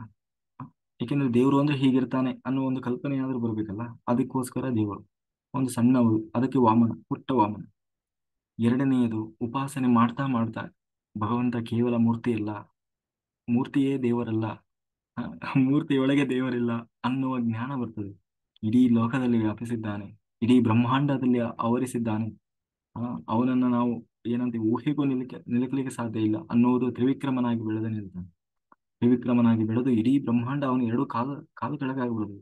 ಅಂದ್ರೆ ಇಡೀ ಎರಡು ಹಿಂಗೆ ಕಾಲು ಅಗಲ ಮಾಡಿದ್ರೆ ಇಡೀ ಬ್ರಹ್ಮಾಂಡ ಅಳದು ಅದ್ರ ಒಳಗಡೆ ಬರ್ತದೆ. ಆಗ ಇಡೀ ಬ್ರಹ್ಮಾಂಡದಲ್ಲಿ ಅವನು ಆವರಿಸಿಕೊಂಡು ಬಿಟ್ಟ. ಅಂದ್ರೆ ಅವನು ಬರೀ ಒಂದು ಸಣ್ಣ ವಾಮನ ಅಂತಂದ್ರೆ ಅದೇ ಪುಟ್ಟದಾಗಿ ಬಂದಿರ್ತಾನ ಅವನು. ಇನ್ನೂ ಏನಂತೀವಿ, ಇನ್ನು ಆಗಷ್ಟೇ ಅವನಿಗೆ ಏನು 8-9 ವರ್ಷ ಆಗಿರ್ತದೆ ಅಂತ ಒಬ್ಬ ಪುಟ್ಟ ಬ್ರಾಹ್ಮಣ, ಏನು ಬ್ರಹ್ಮಚಾರಿ. ಅವನನ್ನು ನೋಡಿ ಏನಪ್ಪ ಇಷ್ಟು ಸಣ್ಣ ಹುಡುಗ ಅನ್ನುವಷ್ಟು ಆ ಪುಟ್ಟದಾಗಿರ್ತಾನೆ. ಅದೇ ದೇವರು ವಿಗ್ರಹ ಅಥವಾ ನಾವು ಪೂಜೆ ಮಾಡ್ತೀವಲ್ವ, ದೇವರು ಅಂದ್ರೆ ಇಷ್ಟೇ ಅನ್ನುವ ಒಂದು ಪರಿಧಿಯೊಳಗೆ ಇರ್ತೇವೆ. ಆದ್ರೆ ನಿಜವಾದ ವ್ಯಾಪ್ತಿ ಯಾವಾಗ ಗೊತ್ತಾಗೋದು ಅಂದ್ರೆ ಅವನು ವಿಕ್ರಮನಾಗಿ ಬೆಳೆದು ನಿಲ್ತಾನೆ. ಆ ಆ ರೂಪದಲ್ಲಿ ನಮ್ಮ ಜ್ಞಾನ ಬೆಳೆಯುವುದು. ಕೇವಲ ಒಂದು ಸಣ್ಣ ಪುಟ್ಟ ಮೂರ್ತಿಗೆ ಸೀಮಿತ ಆಗಬಾರದು ಅನ್ನುವುದು. ಹಾಗೆ ಯಾವಾಗ ಆ ಒಂದು ಶಕ್ತಿಯ ಪ್ರಭಾವ ಗೊತ್ತಾಗ್ತದೆ, ಅಂದ್ರೆ ದೇವರು ಎಲ್ಲಾ ಕಡೆ ಸರ್ವವ್ಯಾಪ್ತನಾಗಿದ್ದಾನೆ, ಒಂದು ವಿಗ್ರಹಕ್ಕೆ ಸೀಮಿತವಾಗಿಲ್ಲ ಅನ್ನೋದು ಯಾವಾಗ ತಿಳಿಯುತ್ತದೆ, ಆಗ ಮೂರನೇ ಹೆಜ್ಜೆ ಆ ಭಗವಂತನಿಗೆ, ಸರ್ವಾಂತರ್ಯಾಮಿಯಾದಂತಹ ಭಗವಂತ ನನ್ನೊಳಗೂ ತುಂಬಿದ್ದಾನೆ ಅಂತ ತಿಳಿದು ಆ ಪರಾಶಕ್ತಿಗೆ ತಲೆಬಾಗುವುದು, ಸರ್ವ ಸಮರ್ಪಣೆಯನ್ನು ಮಾಡಿಕೊಳ್ಳುವುದು. ಆ ನನಗೆ ನಿಜವಾದ ಭಗವಂತನ ಸಾಕ್ಷಾತ್ಕಾರವಾಗ್ತದೆ, ನನ್ನನ್ನು ಉದ್ಧರಿಸ್ತಾನೆ ಅಂತ ಹೇಳಿ ಆ ಬಲಿಚಕ್ರವರ್ತಿ ಅವನಿಗೆ ಹೇಗೆ ತನ್ನನ್ನೇ ತಾನು ಆತ್ಮನಿವೇದನಂ ಅಂದ್ರೆ ತನ್ನನ್ನೇ ತಾನು ಸಮರ್ಪಣೆ ಮಾಡಿಕೊಂಡ. ಇದು ಆತ್ಮನಿವೇದನಂ ಅಂತ ಹೇಳಿ. ಹಾಗೆ ಇದು ಮೂರನೇ ಹೆಜ್ಜೆ ಅನ್ನೋದು, ಇದು ಇದರ ಹಿಂದಿನ ಆ ಒಂದು ಕಲ್ಪನೆ ಅಥವಾ ಆಧ್ಯಾತ್ಮಿಕ ರಹಸ್ಯ. ಕೊನೆಗೆ ಆ ಬಲಿಚಕ್ರವರ್ತಿಯನ್ನ ಆ ಕೃಷ್ಣ ಆ ಇನ್ನು ವಾಮನ ರೂಪಿ ಭಗವಂತ ಉದ್ಧರಿಸಿದ. ಹಾಗೆ ಭಗವಂತನ ಅರಿವು ಮೂಡಬೇಕಾದ್ರೆ ಮೊದಲು ಭೂತ ವಿಜ್ಞಾನ. ಕೊನೆಗೆ ಹೇಳ್ತಾ ಇದ್ದಾನೆ 7ನೇ ಅಧ್ಯಾಯದಲ್ಲಿ ಕೃಷ್ಣ, ಭಗವಂತ ಭಗವಂತನನ್ನ ಅರಿವು ಮೂಡಬೇಕು ಅಂತಂದ್ರೆ ಮೊದಲು ಭೂತ ವಿಜ್ಞಾನ ಅಥವಾ ಅಧಿಭೂತ ಅರಿವಿರಬೇಕಪ್ಪ. ಭೂತ ವಿಜ್ಞಾನದ ಅರಿವು ಏನಿದು? ಭೂತ ವಿಜ್ಞಾನ ಅಂದ್ರೆ ಪಂಚಭೂತಗಳು, ಈ ದೇಹ, ಬ್ರಹ್ಮಾಂಡ, ಪಿಂಡಾಂಡದಲ್ಲಿರುವಂತಹ ದ್ರವ್ಯಗಳ ಅರಿವು ಸಾಧನೆಯ ಮೊದಲ ಹೆಜ್ಜೆ. ಅಧಿಭೂತ ನಂತರ ಅಧಿದೈವದ ಅರಿವು. ನಮ್ಮ ಪಂಚಭೂತಾತ್ಮಕವಾದ ಈ ಶರೀರದಲ್ಲಿ ನೋಡುವುದು, ಕೇಳುವುದು, ಅನುಭವಿಸುವುದು ಎಲ್ಲವೂ ಕ್ರಿಯೆ ನಿಯಮಬದ್ಧವಾಗಿ ನಡೀತಾ ಇದೆ. ಆದರೆ ಈ ಜಠದಲ್ಲಿ ಕ್ರಿಯೆ ಇಲ್ಲ. ಬದಲಿಗೆ ಅದರ ಹಿಂದಿರುವ ಅಭಿಮಾನಿ ದೇವತೆಗಳು, ತತ್ವಾಭಿಮಾನಿ ದೇವತೆಗಳು ಒಂದೊಂದು ಇಂದ್ರಿಯಗಳನ್ನ, ಒಂದೊಂದು ಕ್ರಿಯೆಯನ್ನು ನಿಯಂತ್ರಿಸ್ತಾ ಇದ್ದಾರೆ. ಅದೇ ಅಧಿದೈವದ ತಿಳುವಳಿಕೆ. ಇಂತಹ ಸಹಸ್ರಾರು ದೇವತೆಗಳನ್ನ ನಿಯಂತ್ರಿಸ್ತಾ ಇರುವಂತಹವನು ಒಬ್ಬ ಭಗವಂತ ಇದ್ದಾನೆ. ಅದು ಈ ಪ್ರಪಂಚದಲ್ಲಿ ಅಥವಾ ಪಿಂಡಾಂಡದಲ್ಲಿ ನಡೆಯುವ ಪ್ರತಿಯೊಂದು ಕ್ರಿಯೆಯೂ ಕೂಡ ಒಂದು ಯಜ್ಞ. ಆ ಯಜ್ಞವನ್ನ ಭಗವಂತನಾದ ನಡೆಸ್ತಾ ಇದ್ದಾನೆ. ಅದು ಅಧಿಯಜ್ಞ. ಆತ ಸಮಸ್ತ ದೇವತೆಗಳ ನಿಯಾಮಕನಾಗಿದ್ದಾನೆ. ಅವನೇ ಭಗವಂತ. ಒಟ್ಟಿನಲ್ಲಿ ನಾವು 6 ವಿಚಾರವನ್ನ ಸ್ಪಷ್ಟವಾಗಿ ತಿಳ್ಕೊಳ್ಬೇಕು ಅಂತ ಹೇಳಿ ಕೊನೆಗೆ ಕೃಷ್ಣ 6 ವಿಷಯವನ್ನು ಹೇಳ್ತಾನೆ. ಒಬ್ಬ ನಿಜವಾದ ಆಧ್ಯಾತ್ಮಿಕ ಸಾಧಕ ತನ್ನ ಇಡೀ ಬದುಕಿನಲ್ಲಿ ಹುಟ್ಟಿನಿಂದ ಹಿಡಿದು ಕೊನೆಯವರೆಗೆ ಅವನು ಪ್ರತಿಯೊಂದು ಕ್ಷಣವೂ ಕೂಡ ತಿಳಿದುಕೊಳ್ಳಬೇಕಾದಂತಹ ಮತ್ತೆ ಆಚರಿಸಬೇಕಾದಂತಹ 6 ಆ ವಿಷಯಗಳನ್ನ ಹೇಳ್ತಾ ಇದ್ದಾರೆ. ಏನು ಅಂತಂದ್ರೆ, ಒಂದು ಅಧಿಭೂತ ಭೌತಿಕ ಪ್ರಪಂಚ, ಇದರ ಜ್ಞಾನ. ಎರಡನೇದು ಆಧ್ಯಾತ್ಮ, ಜೀವಾತ್ಮ, ಇದರ ಜ್ಞಾನ. ಮೂರನೇದು ಅಧಿದೈವ, ಸಮಸ್ತ ತತ್ವಾಭಿಮಾನಿ ದೇವತೆಗಳು. ಮೂರನೇದು. ನಾಲ್ಕನೇದು ಅಧಿಯಜ್ಞ, ಸರ್ವನಿಯಾಮಕನಾದಂತಹ ಭಗವಂತ. ಐದನೇದು ಬ್ರಹ್ಮ ಸಾಕ್ಷಾತ್ಕಾರ, ಅಂತರ್ಯಾಮಿಯಾಗಿರುವ ಬಿಂಬರೂಪಿ ಭಗವಂತನೇ ಎಲ್ಲಾ ಕಡೆ ತುಂಬಿದ್ದಾನೆ ಅನ್ನುವ ಅರಿವು. ಎಲ್ಲಾ ಕಡೆ ಅದನ್ನು ಪ್ರತಿ ಕ್ಷಣವೂ ಕೂಡ ಆ ಅರಿವು ಇರಬೇಕು. ಎಲ್ಲ ಆರನೇದು ಎಲ್ಲಾ ಕರ್ಮಗಳು ಆ ಭಗವಂತನ ಅಧೀನವಾಗಿ ನಡೀತಾ ಇದೆ ಎನ್ನುವ ಕಟು ಸತ್ಯ. ಆ ಸತ್ಯವನ್ನ ತಾನು ಅರಿತಿರಬೇಕು. ಈ 6 ವಿಚಾರಗಳು ನಮ್ಮ ಜೀವನದ ಕೊನೆಯ ಕ್ಷಣ ಅಂದ್ರೆ ದೇಹ ತ್ಯಾಗ ಮಾಡುವ ಸಮಯದಲ್ಲೂ ಕೂಡ ನಮ್ಮ ಮನದಲ್ಲಿ ಗಾಢವಾಗಿ ನಿಂತಿರಬೇಕು. ನಾವು ದೇಹ ತ್ಯಾಗ ಮಾಡುವಾಗ ನಮ್ಮ ಮನದಲ್ಲಿ ಯಾವುದು ಗಾಢವಾಗಿ ನಿಂತಿರ್ತದೋ ಅದು ನಮ್ಮ ಮುಂದಿನ ಜನ್ಮದಲ್ಲಿ ನಿರ್ಧರಿಸ್ತದೆ, ಅಂದ್ರೆ ನಮ್ಮ ಮುಂದಿನ ಜನ್ಮವನ್ನ ನಿರ್ಧರಿಸ್ತದೆ. ಇದಕ್ಕಾಗಿ ಜೀವಮಾನದಲ್ಲಿ ಭಗವಂತನ ಅರಿವು ಬಹಳ ಮುಖ್ಯವಾಗಿರ್ತದೆ. ಸಾಧನೆಯಲ್ಲಿ ಎಂದೂ ಯಾವುದೇ ಮೋಹಕ್ಕೆ ಒಳಗಾಗದೆ ಅಂತ್ಯಕಾಲದಲ್ಲೂ ಕೂಡ ಸದಾ ಭಗವಂತನ ಚಿಂತನೆಯನ್ನು ಮಾಡ್ತಾ ಯಾರು ಪ್ರಾಣವನ್ನು ತ್ಯಾಗ ಮಾಡ್ತಾನೆ ಜೀವ, ಅವನು ನನ್ನನ್ನೇ ಬಂದು ಸೇರ್ತಾನೆ. ಹೀಗೆ ಭಗವಂತ ಈ ಒಂದು ಅಧ್ಯಾಯದ ಕೊನೆಯಲ್ಲಿ ಅಧಿಭೂತ, ಅಧಿದೈವ, ಅಧ್ಯಾತ್ಮ, ಅಧಿಯಜ್ಞ, ಬ್ರಹ್ಮ, ಕರ್ಮ ಇದರ ವಿಸ್ತಾರವನ್ನು ಆ ಆ, ಹೇಳಿ 7ನೇ ಅಧ್ಯಾಯವನ್ನು ಸಮಾಪ್ತಿ ಮಾಡ್ತಾ ಇದ್ದಾನೆ. ಮುಂದೆ 8ನೇ ಅಧ್ಯಾಯ. ಈ 8ನೇ ಅಧ್ಯಾಯದಲ್ಲಿ ಕೃಷ್ಣ ಈಗಾಗಲೇ ಹೇಳಿದ ಏನೋ ಇದೆ, ಈ ಒಂದು 6 ವಿಷಯಗಳನ್ನ ತಿಳ್ಕೊಂಡಿರಬೇಕು ಅಂತ ಹೇಳಿ. ಈ 6 ವಿಷಯಗಳ ಬಗ್ಗೆ ಈ 8ನೇ ಅಧ್ಯಾಯದಲ್ಲಿ ಆ ಇಷ್ಟೆಲ್ಲ ಈಗ ಹೇಳಿದ್ನಲ್ವ, ಬಹಳ ಸಂಕ್ಷಿಪ್ತವಾಗಿ ಹೇಳಿದ. ಆದಿಭೂತ ಅಂದ್ರೆ ಏನು? ಆದಿಭೂತ ಎಂದರೆ ಭೌತಿಕ ಪ್ರಪಂಚ, ಆಧ್ಯಾತ್ಮ ಎಂದರೆ ಜಡದೊಳಿರುವ ಚೇತನ, ಅಧಿದೈವ ಅಂದ್ರೆ ಚೇತನವನ್ನ ನಿಯಂತ್ರಿಸುವ ದೇವತೆಗಳು, ಅಧಿಯಜ್ಞ ಅಂದ್ರೆ ದೇವತೆಗಳನ್ನ ನಿಯಂತ್ರಿಸುವ ಭಗವಂತ, ಈ ಅಧಿಯಜ್ಞ ಅಂತಂದ್ರೆ ಜಗತ್ತಿನಲ್ಲೆಲ್ಲ ತುಂಬಿದ್ದಾನೆ ಎನ್ನುವ ಒಂದು ಕಲ್ಪನೆ, ಪರಿಕಲ್ಪನೆ, ಬ್ರಹ್ಮಕಲ್ಪನೆ ಅನ್ನುವ ಅರಿವು. ಅವನಿಂದಲೇ ಎಲ್ಲಾ ಕ್ರಿಯೆಗಳು ನಡೀತಾ ಇದೆ, ಆತನೇ ಸೂತ್ರಧಾರ ಅನ್ನುವ ಒಂದು ಜ್ಞಾನ. ಈ ಅರಿವು ಸಾವಿನ ಸಮಯದಲ್ಲೂ ಎಚ್ಚರವಾಗಿರಬೇಕು. ಆಗ ಆ ಸಾವು ನಿಜವಾಗ್ಲೂ ಸಾರ್ಥಕವಾಗ್ತದೆ ಅಂತ ಹೇಳಿ ಭಗವಂತ ಹೇಳಿದ. ಅಂದ್ರೆ ನಮ್ಮ ಜೀವನ ಪಯಣದ ಕೊನೆಯ ಕ್ಷಣದಲ್ಲಿ ಈ ಅರಿವು ಉಳಿಸಿಕೊಂಡಿರಬೇಕು ಅಂತ ಹೇಳಿ. ಅದು ಹೇಗೆ ಸಾಧ್ಯ? ದೇಹ ತ್ಯಾಗ ಮಾಡುವಾಗ ಮಾನಸಿಕ ಚಿಂತನೆ ಹೇಗಿರಬೇಕು? ದೇಹ ತ್ಯಾಗ ಮಾಡುವಾಗ ಒಬ್ಬ ಜೀವ ನಂತರ ಜೀವ ಯಾವ ಮಾರ್ಗದಲ್ಲಿ ಚಲಿಸ್ತಾನೆ ಅನ್ನೋದು ನಮ್ಮಲ್ಲಿ ಎಲ್ಲ ಒಂದು ಪ್ರಶ್ನೆ ಬರ್ತದೆ. ಹಾಗೆ ಅರ್ಜುನನಿಗೂ ಕೂಡ ಎಲ್ಲ ಪ್ರಶ್ನೆ ಉಂಟು. ಹಾಗಾಗಿ ನಮ್ಮ ಪರವಾಗಿ ಅರ್ಜುನ ಪ್ರಶ್ನೆ ಮಾಡ್ತಾ ಇದ್ದಾನೆ. ಇಷ್ಟೊತ್ತವರೆಗೂ ನೀನು ಹೇಳಿದೆಲ್ಲಪ್ಪ, ಆದಿಭೂತ, ಆದಿಯಜ್ಞ, ಇದೆಲ್ಲ ನನಗೆ ಯಾಕೋ ಕನ್ಫ್ಯೂಸ್ ಆಗ್ತಾ ಇದೆ. ಇದನ್ನ ಸ್ವಲ್ಪ ಬಿಡಿಸಿ ಹೇಳಬೇಕು ನೀನು. ಯಾವುದನ್ನ ಅಧಿಭೂತ ಅಂತ ಕರೀತಾರೆ, ಯಾವುದನ್ನ ಅಧಿದೈವ ಅಂತ ಕರೀತಾರೆ, ಅಧಿಯಜ್ಞ ಅಂದ್ರೆ ಯಾರು? ನಮ್ಮ ದೇಹದೊಳಗಿರುವ ಅಧಿಯಜ್ಞ ಅದು ಯಾರು ಮಾಡ್ತಾ ಇದ್ದಾರೆ, ಅದು ಹೇಗೆ ನಡೀತಾ ಇದೆ, ಅಧಿಯಜ್ಞದ ಅರ್ಥವ್ಯಾಪ್ತಿ ಏನು ಎನ್ನುವುದನ್ನ ನೀನ್ ಹಿಂಗೆ ಬರೀ ಅಧಿಯಜ್ಞ ಹೀಗೆಲ್ಲ ಹೇಳಿದ್ರೆ ನಮ್ಗೆ ಅರ್ಥ ಆಗಲ್ಲಪ್ಪ. ನೀನ್ ಸ್ವಲ್ಪ ಅದನ್ನ ಬಿಡಿಸಿ ಹೇಳಬೇಕು. ಯಾಕಂದ್ರೆ ನಾವು ಇನ್ನು ಆ ಏನ ಒಂದು ವಿಷಯವನ್ನ ಕರೆಕ್ಟಾಗಿ ಹೇಳಿದ್ರೆ ನಮ್ಗೆ ಅರ್ಥ ಆಗಲ್ಲ. ನೀನ್ ಹಿಂಗೆಲ್ಲ ಗೂಢಾರ್ಥದಲ್ಲಿ ಹೇಳಿದ್ರೆ ನಮ್ಗೆ ಏನ್ ಅರ್ಥ ಆಗ್ಬೇಕು ಅಂತ ಹೇಳಿ ಅರ್ಜುನ ಪ್ರಶ್ನೆ ಮಾಡ್ತಾ ಇದ್ದಾನೆ. ಅದಕ್ಕೆ ಭಗವಂತ ತಾನು ಉತ್ತರ ಕೊಡ್ತಾ ಇದ್ದಾನೆ. ಭಗವಂತ ಕೃಷ್ಣ ಹೇಳ್ತಾ ಇದ್ದಾನೆ, ನೋಡು ಭಗವಂತ ಅಂದ್ರೆ ನಾನು ಬೆಳಕುಗಳಿಗೆ ಬೆಳಕು ನೀಡುವ ಸ್ವರೂಪನಾಗಿದ್ದೇನೆ.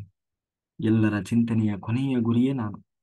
ಎಲ್ಲರೂ ಎಲ್ಲರೂ ಹೋರಾಟ ಮಾಡ್ತಾ ಇದ್ದಾರೆ, ಇಷ್ಟೆಲ್ಲ ಹೋರಾಟ ಮಾಡ್ತಾ ಇದ್ದಾರೆ, ಆದ್ರೆ ಎಲ್ಲರ ಗುರಿ ಏನು ಗೊತ್ತಾ? ಕೊನೆಗೆ ಭಗವಂತನನ್ನೇ ಸೇರ್ಬೇಕು ಅಂತ. ಹಾಗಾಗಿ ಎಲ್ಲಾ ಜ್ಞಾನದ ಗಮ್ಯ ಅದು ನಾನೇ ಆಗಿದ್ದೇನೆ. ಎಲ್ಲಾ ಜ್ಞಾನ ಇದೆ, ಆದ್ರೆ ಕೊನೆಗೆ ನಿಜವಾಗ್ಲೂ ಯಾವ ಜ್ಞಾನ ಶ್ರೇಷ್ಠವಾಗ್ತದೆ? ಅದು ಭಗವಂತನನ್ನ ಹೊಂದುವ ಜ್ಞಾನ. ಇಲ್ಲಿ ಭಗವಂತನನ್ನ ಪರಮ ಮಹಾಬ್ರಹ್ಮ ಅಂತ ಕರೀತಾ ಇದ್ದಾರೆ. ಅಂದ್ರೆ ಅಲ್ಲಿ ಬ್ರಹ್ಮನ ಬಗ್ಗೆ ತಿಳಿಬೇಕು ಅಂತ ಅಂದ್ರು. ಅದಕ್ಕೆ ಬ್ರಹ್ಮ ಅಂದ್ರೆ ಇಲ್ಲಿ ಮೊದಲನೇ ಅರ್ಥ ಜೀವರು ಅಂತ. ಏನ್ ಹೇಳ್ತಾ ಇದ್ದಾರೆ? ಬ್ರಹ್ಮ ಅಂದ್ರೆ ಜೀವರು, ಪರಬ್ರಹ್ಮ ಎಂದರೆ ಮುಕ್ತರಾದ ಜೀವರು. ಬ್ರಹ್ಮ ಎಂದರೆ ಜೀವರು, ಪರಬ್ರಹ್ಮ ಎಂದರೆ ಮುಕ್ತರಾದಂತಹ ಜೀವರು, ಅಂದ್ರೆ ಎನ್ಲೈಟೆಡ್ ಮಾಸ್ಟರ್ಸ್. ಪರಬ್ರಹ್ಮ ಎಂದರೆ ಶ್ರೀ ತತ್ವ, ನಿತ್ಯ ಮುಕ್ತಳಾದಂತಹ ಶ್ರೀಲಕ್ಷ್ಮಿ. ಪರಮ ಮಹಾಬ್ರಹ್ಮ ಅಂದ್ರೆ ಅದು ನಾರಾಯಣ ಭಗವಂತ. ಆ ಎಲ್ಲರಿಗೂ ಕೂಡ ಪರಮ ಮಹಾ ಆ, ಏನು ಬ್ರಹ್ಮನಾಗಿದ್ದಾನೆ. ಇಲ್ಲಿ ಪರಾಯಣರು ಅಂದ್ರೆ ಪರಾಯಣರಿಗೂ ಕೂಡ ಮಹಾಬ್ರಹ್ಮನಾಗಿದ್ದಾನೆ. ಪರಾಯಣರು ಅಂತಂದ್ರೆ ಎಲ್ಲಾ ದೇವತೆಗಳು, ತತ್ವಾಭಿಮಾನಿ ದೇವತೆಗಳು.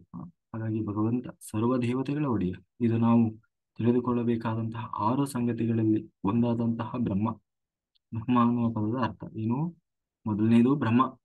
ಬ್ರಹ್ಮ ಅಂದ್ರೆ ಜೀವರು, ಪರಬ್ರಹ್ಮ ಅಂದ್ರೆ ಮುಕ್ತರಾದಂತಹ ಜೀವರು. ಆಯ್ತಾ? ಅದರಲ್ಲಿ ಶ್ರೀತತ್ವ ಲಕ್ಷ್ಮಿಯನ್ನು ಸೇರಿ ಪರಮ ಮಹಾ ಬ್ರಹ್ಮ ಅಂದ್ರೆ ನಾರಾಯಣ. ಓಕೆ, ಹೀಗೆ ಅದರಲ್ಲಿ ಭಗವಂತ ಪರಾಯಣರಿಗೂ ಕೂಡ ಪರಮ ಅಂತಂದ್ರೆ, ಪರಾಯಣರು ಅಂತಂದ್ರೆ ತತ್ವಾಭಿಮಾನಿ ದೇವತೆಗಳು ಅಂದ್ರೆ ಎಲ್ಲಾ ದೇವತೆಗಳು. ಹಾಗೆ ಹ್ಮ್ ಆ ಇಲ್ಲಿ ಕೃಷ್ಣ ಮುಂದೆ ಹೇಳ್ತಾ ಇದ್ದಾನೆ, ನೋಡು ಸ್ವಭಾವ ಅಧ್ಯಾತ್ಮತ್ ಉಚ್ಯತೆ. ಅಂದ್ರೆ ಇಲ್ಲಿ ಸ್ವಭಾವ ಅಂದ್ರೆ ತನ್ನತನ ಅಂತ. ಅಂದ್ರೆ ಎಲ್ಲರಿಗೂ ಅವರದೇ ಆದ ಒಂದು ಸ್ವಂತಿಕೆ ಅನ್ನೋದಿರ್ತದೆ. ಜೀವದ ಆ ಇರುವಿನ ಬಗ್ಗೆ ಜೀವ ಸ್ವಭಾವ, ಅವನದೇ ಆದ ಜೀವ ಸ್ವಭಾವ ಇರ್ತದೆ. ನಾವು ಭಗವಂತನ ಅರಿಯುವ ಮೊದಲು ನಮ್ಮ ಜೀವ ಸ್ವಭಾವವನ್ನು ನಾವು ತಿಳ್ಕೊಳ್ಳೋದು. ನಾನು ಯಾರು, ನಿಜವಾಗ್ಲೂ ನನ್ನ ಸ್ವಭಾವ ಏನು, ಆ, ನಾನು ಅಂದ್ರೆ ಏನು, ನನ್ನಲ್ಲಿರುವ ಉತ್ತಮ ಅಂಶ ಅಥವಾ ಕೆಟ್ಟ ಅಂಶ ಅದು ಯಾವುದು, ಆ, ಎಂದು ನಿರಂತರ ನಾವು ನಮ್ಮನ್ನ ತಿಳಿಯುವ ಪ್ರಯತ್ನ ಮಾಡ್ಬೇಕು. ನಮ್ಮನ್ನ ನಾವು ಫಸ್ಟ್ ತಿಳ್ಕೊಳ್ಬೇಕಂತ ಕೃಷ್ಣ ಹೇಳ್ತಾ ಇದ್ದಾನೆ. ನಮಗೆ ಈ ದೇಹದಲ್ಲಿ ಕೈ, ಕಣ್ಣು, ಮೂಗು, ಬಾಯಿ ಎಲ್ಲವೂ ಇದೆ. ಅಂಗಾಂಗಗಳನ್ನು ಬಿಟ್ಟು ಅದ್ರ ಬಗ್ಗೆ ನಮಗೆ ಅರಿವಿದೆ. ಆದರೆ ನಾನು ಅನ್ನುವ ವಸ್ತು ಒಳಗಿದೆ ಅಲ್ಲ, ಅಂದ್ರೆ ಅದೇ ಯಾವುದು ಜೀವ, ಆ ಜೀವದ ಬಗ್ಗೆ ಅರಿವಿಲ್ಲ. ಮೊದಲು ನಾವು ಜೀವದ ಇರುವಿಕೆಯನ್ನ ತಿಳ್ಕೊಳ್ಬೇಕು, ನಂತರ ಅದರ ಸ್ವಭಾವವನ್ನು ತಿಳಿಬೇಕು. ಸಾಮಾನ್ಯವಾಗಿ ನಮಗೆ ನಮ್ಮ ಜೀವ ಸ್ವಭಾವ ಏನು ಅಂತ ತಿಳಿದೇ ಇರಲ್ಲ. ನಾವು ಕೇವಲ ಪ್ರಭಾವದಲ್ಲೇ ಬದುಕ್ತಾ ಇರ್ತೇವೆ. ಜೀವ ಅನ್ನುವುದು ಅತಿ ಸೂಕ್ಷ್ಮವಾದಂತಹ ವಸ್ತು. ಕೃಷ್ಣ ಹೇಳ್ತಾ ಇದ್ದಾನೆ, ನೋಡು, ಈ ಜೀವ ಎನ್ನುವುದು ಒಂದು ಕೋಣೆಯಲ್ಲಿ ಹಚ್ಚಿದ ಒಂದು ಪುಟ್ಟ ದೀಪದಂತೆ. ದೀಪ ಬಹಳ ಸಣ್ಣ ಇರ್ತದೆ, ಕೋಣೆ ದೊಡ್ಡದಿರ್ತದೆ, ಆದರೆ ಇಡೀ ಕೋಣೆಯನ್ನು ಬೆಳಗ್ತಾ ಇರ್ತದೆ ಆ ದೀಪ. ಹಾಗೆ ದೀಪ ಇಡೀ ಕೋಣೆಯನ್ನು ಬೆಳಗಿಸುವಂತೆ ಜೀವ ಅತಿ ಸೂಕ್ಷ್ಮವಾದಂತಹ ಅತ್ಯಂತ ಸೂಕ್ಷ್ಮ ಆಗಿದ್ದರೂ ಕೂಡ ಇಡೀ ದೇಹವನ್ನು ವ್ಯಾಪಿಸಿರ್ತಾನೆ, ಅಂದ್ರೆ ಬೆಳಗ್ತಾ ಇರ್ತಾನೆ. ಇಂತಹ ಜೀವ ಮತ್ತೆ ಜೀವದ ಸ್ವಭಾವವನ್ನ ಅರಿತುಕೊಳ್ಳುವುದೇ ಆಧ್ಯಾತ್ಮ.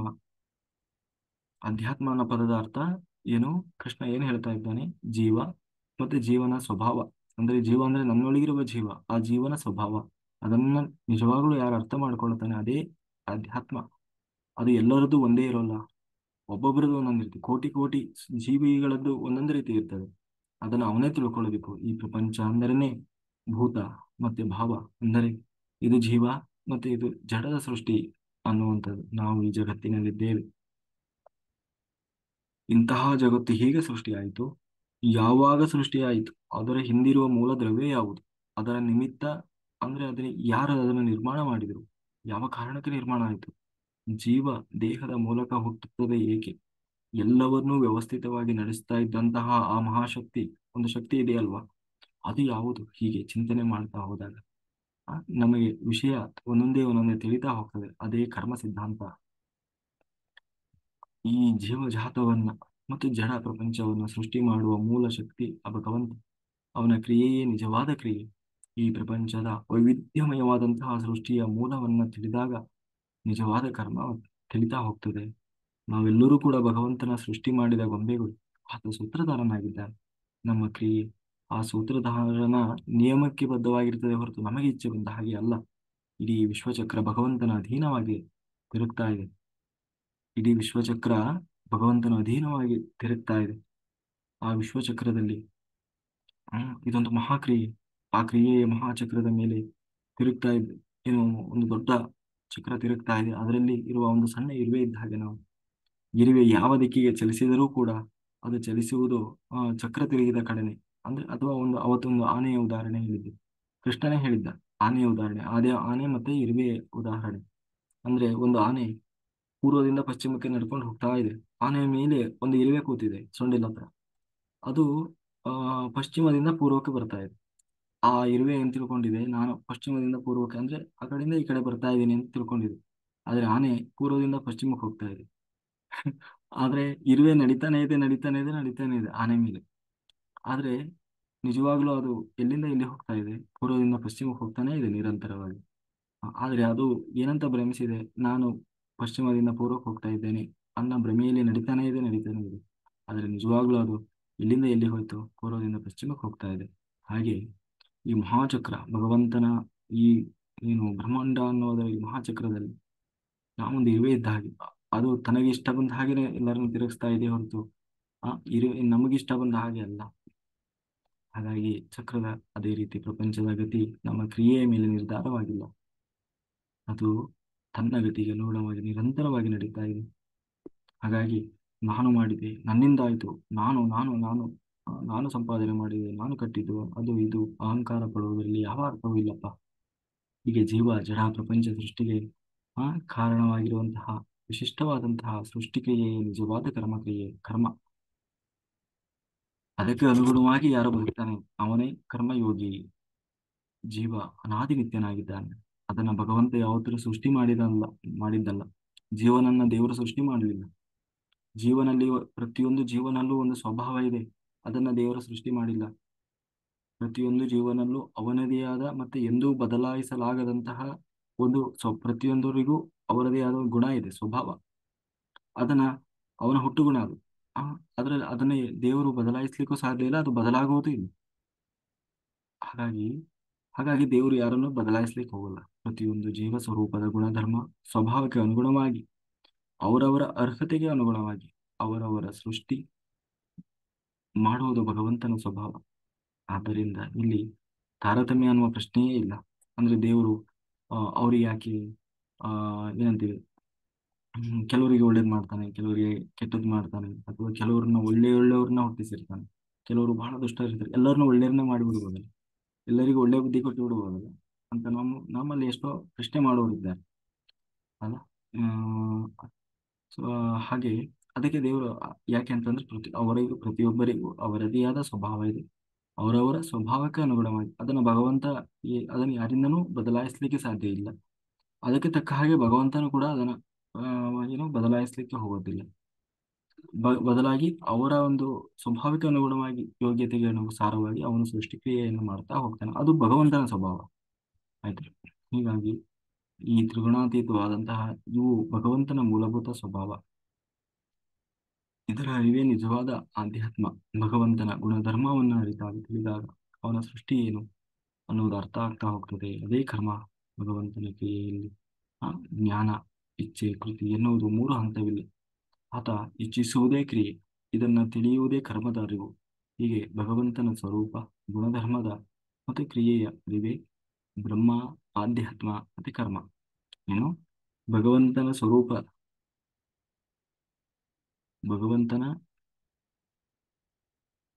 ಭಗವಂತನ ಸ್ವರೂಪ, ಗುಣಧರ್ಮದ ಅರಿವು ಜೊತೆಗೆ ಕ್ರಿಯೆ, ಅದೇ ಬ್ರಹ್ಮ, ಅಧ್ಯಾತ್ಮ ಮತ್ತೆ ಕರ್ಮ.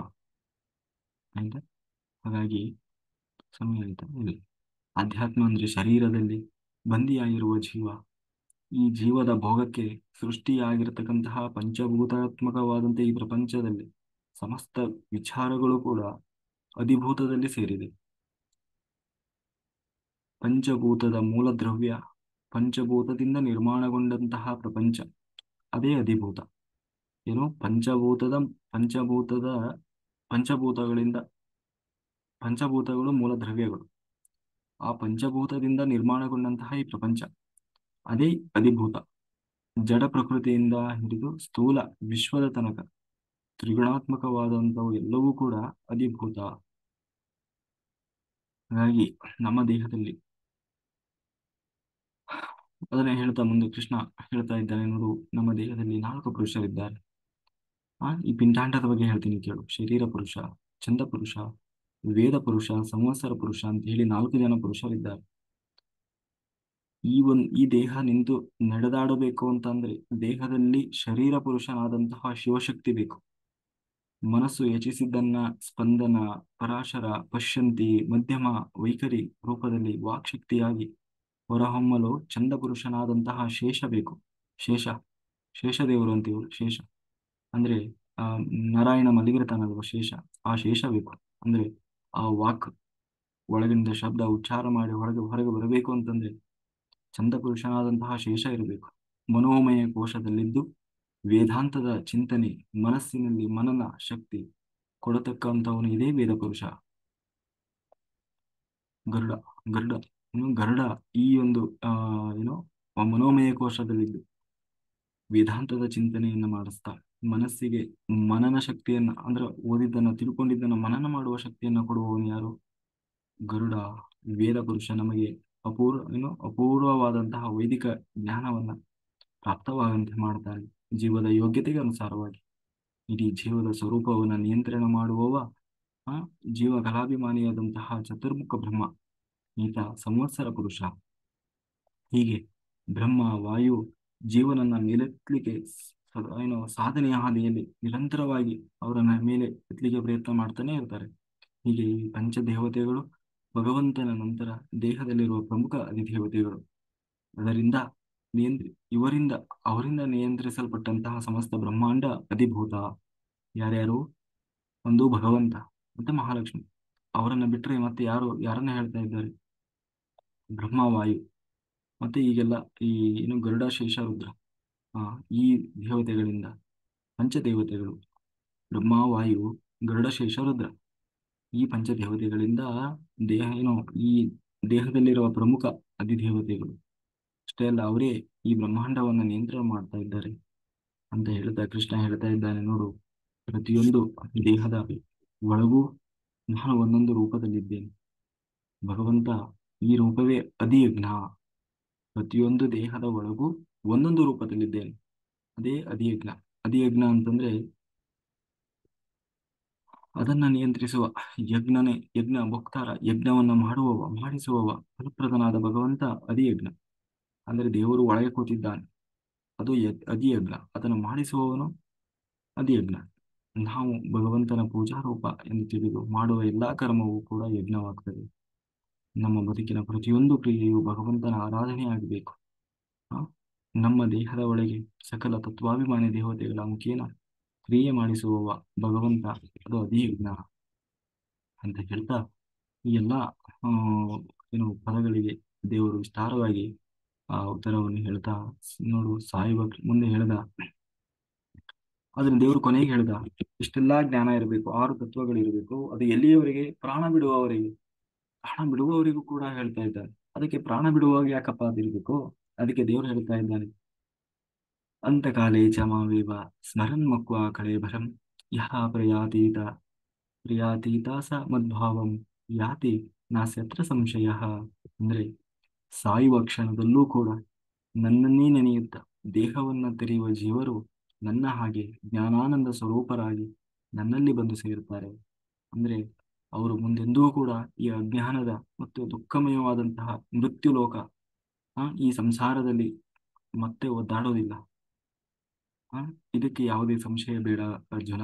ಅಂದ್ರೆ ಅಂತಕಾಲೇ ಅಂದ್ರೆ ಮುಪ್ಪಿನ ಸಮಯದಲ್ಲಿ ಅಂತ ಅರ್ಥ ಅಲ್ಲ. ಅಂತ್ಯಕಾಲೆ ಅಂತಂದ್ರೆ ಜೀವ ಬಿಡುವ ಕ್ಷಣ. ಇನ್ನೇನು ಪ್ರಾಣ ದೇಹದಿಂದ ಹೊರಗೆ ಹೋಗ್ತದೆ ಅನ್ನುವಾಗ ಯಾರು ಭಗವಂತನನ್ನ ಸ್ಮರಣೆ ಮಾಡ್ತಾನೆ ಅವನು ದೇವರನ್ನೇ ಹೋಗಿ ಸೇರ್ತಾನೆ. ದೇಹವನ್ನು ಬಿಡುತ್ತಾ ಭಗವಂತನ ಸ್ಮರಿಸುತ್ತಾ ಹೊರಗೆ ಹೋಗುವ ಚೇತನ ಅವನಿಗೆ ಏನಂತೆ, ಯಾವಾಗ ಅವನು ದೇವರನ್ನ ನೆನೆಯುತ್ತಾ ಹೊರಗೆ ಬರುತ್ತಾನೆ ಅವನಿಗೆ ಅಗಾಧವಾದಂತಹ ಬೆಳಕು ಕಾಣಿಸ್ತದಂತೆ. ಆ ಆ ಚೇತನ ಕೊನೆಗೆ ಮೋಕ್ಷವನ್ನೇ ಹೋಗಿ ಸೇರ್ತಾನೆ, ಆ ಬೆಳಕಿನಲ್ಲಿ ಲೀನವಾಗ್ತಾನೆ ಅಂತ ಹೇಳ್ತಾ ನೋಡು, ಮುಂದೆ ಕೃಷ್ಣ ಹೇಳ್ತಾ ಇದ್ದಾನೆ. ಇದು ಬಹಳ ಪ್ರಸಿದ್ಧವಾದಂತಹ ಒಂದು ಶ್ಲೋಕ. ಯಂ ಯಂ ವಾಪಿ ಸ್ಮರನ್ ಭಾವಂ ತ್ಯಜತ್ಯಂತೆ ಕಳೇಭರಂ ತತ್ತಮ ತತ್ಯಮೇತೈತ ಕೌಂತೆಯ ಸದಾ ತದ್ ಏನು ಭಾವ ಭಾವಿತಃ.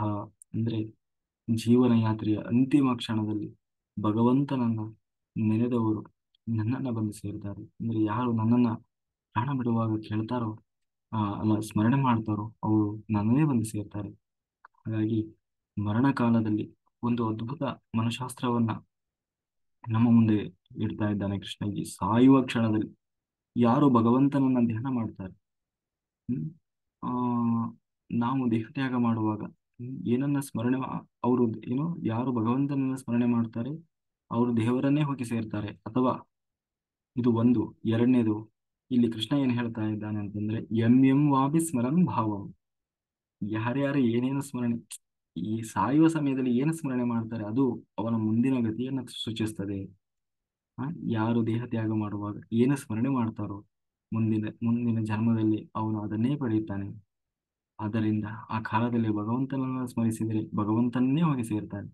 ಸಾವಿನ ಕೊನೆಯ ಕ್ಷಣದಲ್ಲಿ ಬರುವ ಚಿಂತನೆ ಮುಂದಿನ ಜನ್ಮದ ನಿರ್ಣಾಯಕ ಸಂಗತಿ ಆಗಿರುತ್ತದೆ. ಹಾಗಾಗಿ ಮುಂದಿನ ಜನ್ಮದಲ್ಲಿ ಆತ ಏನಾಗಬೇಕು ಅದೇ ನೆನಪಾಗ್ತದೆ. ಭಗವಂತನನ್ನು ಸೇರುವ ಯೋಗ ಇಲ್ಲದವರಿಗೆ ಭಗವಂತನ ನೆನಪು ಬರುವುದಿಲ್ಲ. ಹಾಗೆ ಕೃಷ್ಣ ಹೇಳ್ತಾ ಇದ್ದಾರೆ. ಹಾಗಾದ್ರೆ ಬಹಳ ಬೆಸ್ಟ್ ಅಲ್ವಾ?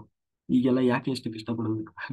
ಆ ಇಷ್ಟೆಲ್ಲ ಆಧ್ಯಾತ್ಮಿಕ ಸಾಧನೆ ಅಂತೆ, ಅದಂತೆ ಇದಂತೆ ಅಂತ ಹೇಳಿ ನಾವು ಪ್ರಯತ್ನ ಮಾಡ್ಬೇಕು. ಲಾಸ್ಟಿಗೆ ಪ್ರಾಣ ಬಿಡೋ ಟೈಮಲ್ಲಿ ರಾಮ ಕೃಷ್ಣ ಗೋವಿಂದ ಅಂದ್ರೆ ಆಯ್ತಪ್ಪ. ಆ ಅಂತಂದ್ರೆ ಅದಕ್ಕೆ ದೇವರು ಹೇಳ್ತಾ ಇದ್ದಾನೆ, ಅದು ಅಷ್ಟು ಸುಲಭವಾಗಿ ಬರುವಂತದ್ದಲ್ಲಪ್ಪ. ಆ ಟೈಮಲ್ಲಿ ಎಲ್ಲ ಮರೆತು ಹೋಗ್ತದೆ. ಆ ಪ್ರಜ್ಞೆ ಇರೋಲ್ಲ. ನಾನು ಎಲ್ಲಿದ್ದೇನೆ, ಏನು ಮಾಡ್ತಾ ಇದ್ದೇನೆ ಅನ್ನುವ ಅರಿವು ಇರೋಲ್ಲ. ಎಲ್ಲ ನೆನಪನ್ನ ಕಳ್ಕೊಂಡಿರ್ತಾನೆ. ಕೊನೆಯ ಕ್ಷಣದಲ್ಲಿ ನನ್ನ ಸ್ಮರಣೆ ಬರಬೇಕು ಅಂತಂದ್ರೆ ಅದು ಕೇವಲ ಒಂದು ಜನ್ಮದ ಸಾಧನೆ ಇಲ್ಲ, ಜನ್ಮ ಜನ್ಮಾಂತರದಲ್ಲಿ ಅವನು ಸಾಧನೆ ಮಾಡಿರಬೇಕು. ಹಾ, ಯಾವಾಗ ಸಾಧನೆ ಮಾಡಿ ಅವನು ಪರಿಪಕ್ವನಾಗಿರ್ತಾನೆ, ಮೋಕ್ಷಕ್ಕೆ ಯೋಗ್ಯನಾಗಿರ್ತಾನೆ, ಯಾವಾಗ ಮೋಕ್ಷಕ್ಕೆ ಅರ್ಹನಾಗ್ತಾನೆ, ಆಗ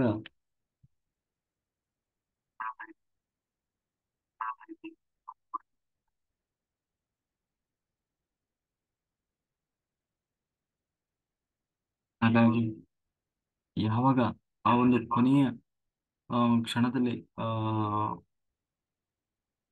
ಹಾಗಾಗಿ ಅದು ಕೇವಲ ಇದಕ್ಕಿದ್ದ ಹಾಗೆ ಬರುವಂತದ್ದಲ್ಲ. ಅವನು ಜನ್ಮ ಜನ್ಮಾಂತರದಿಂದ ಸಾಧನೆ ಮಾಡಿದ್ರೆ ಕೊನೆಯ ಕ್ಷಣದಲ್ಲಿ ಆ ಭಗವಂತನ ಜ್ಞಾನ ಬರ್ತದೆ. ಇದಕ್ಕೆ ಭಾಗವತದಲ್ಲಿ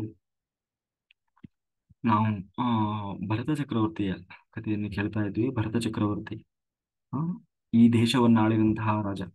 ಯಾರು? ಈ ದೇಶವನ್ನ ಆಳಿದಂತಹ ರಾಜ ಋಷಭದೇವನ ಮಗ.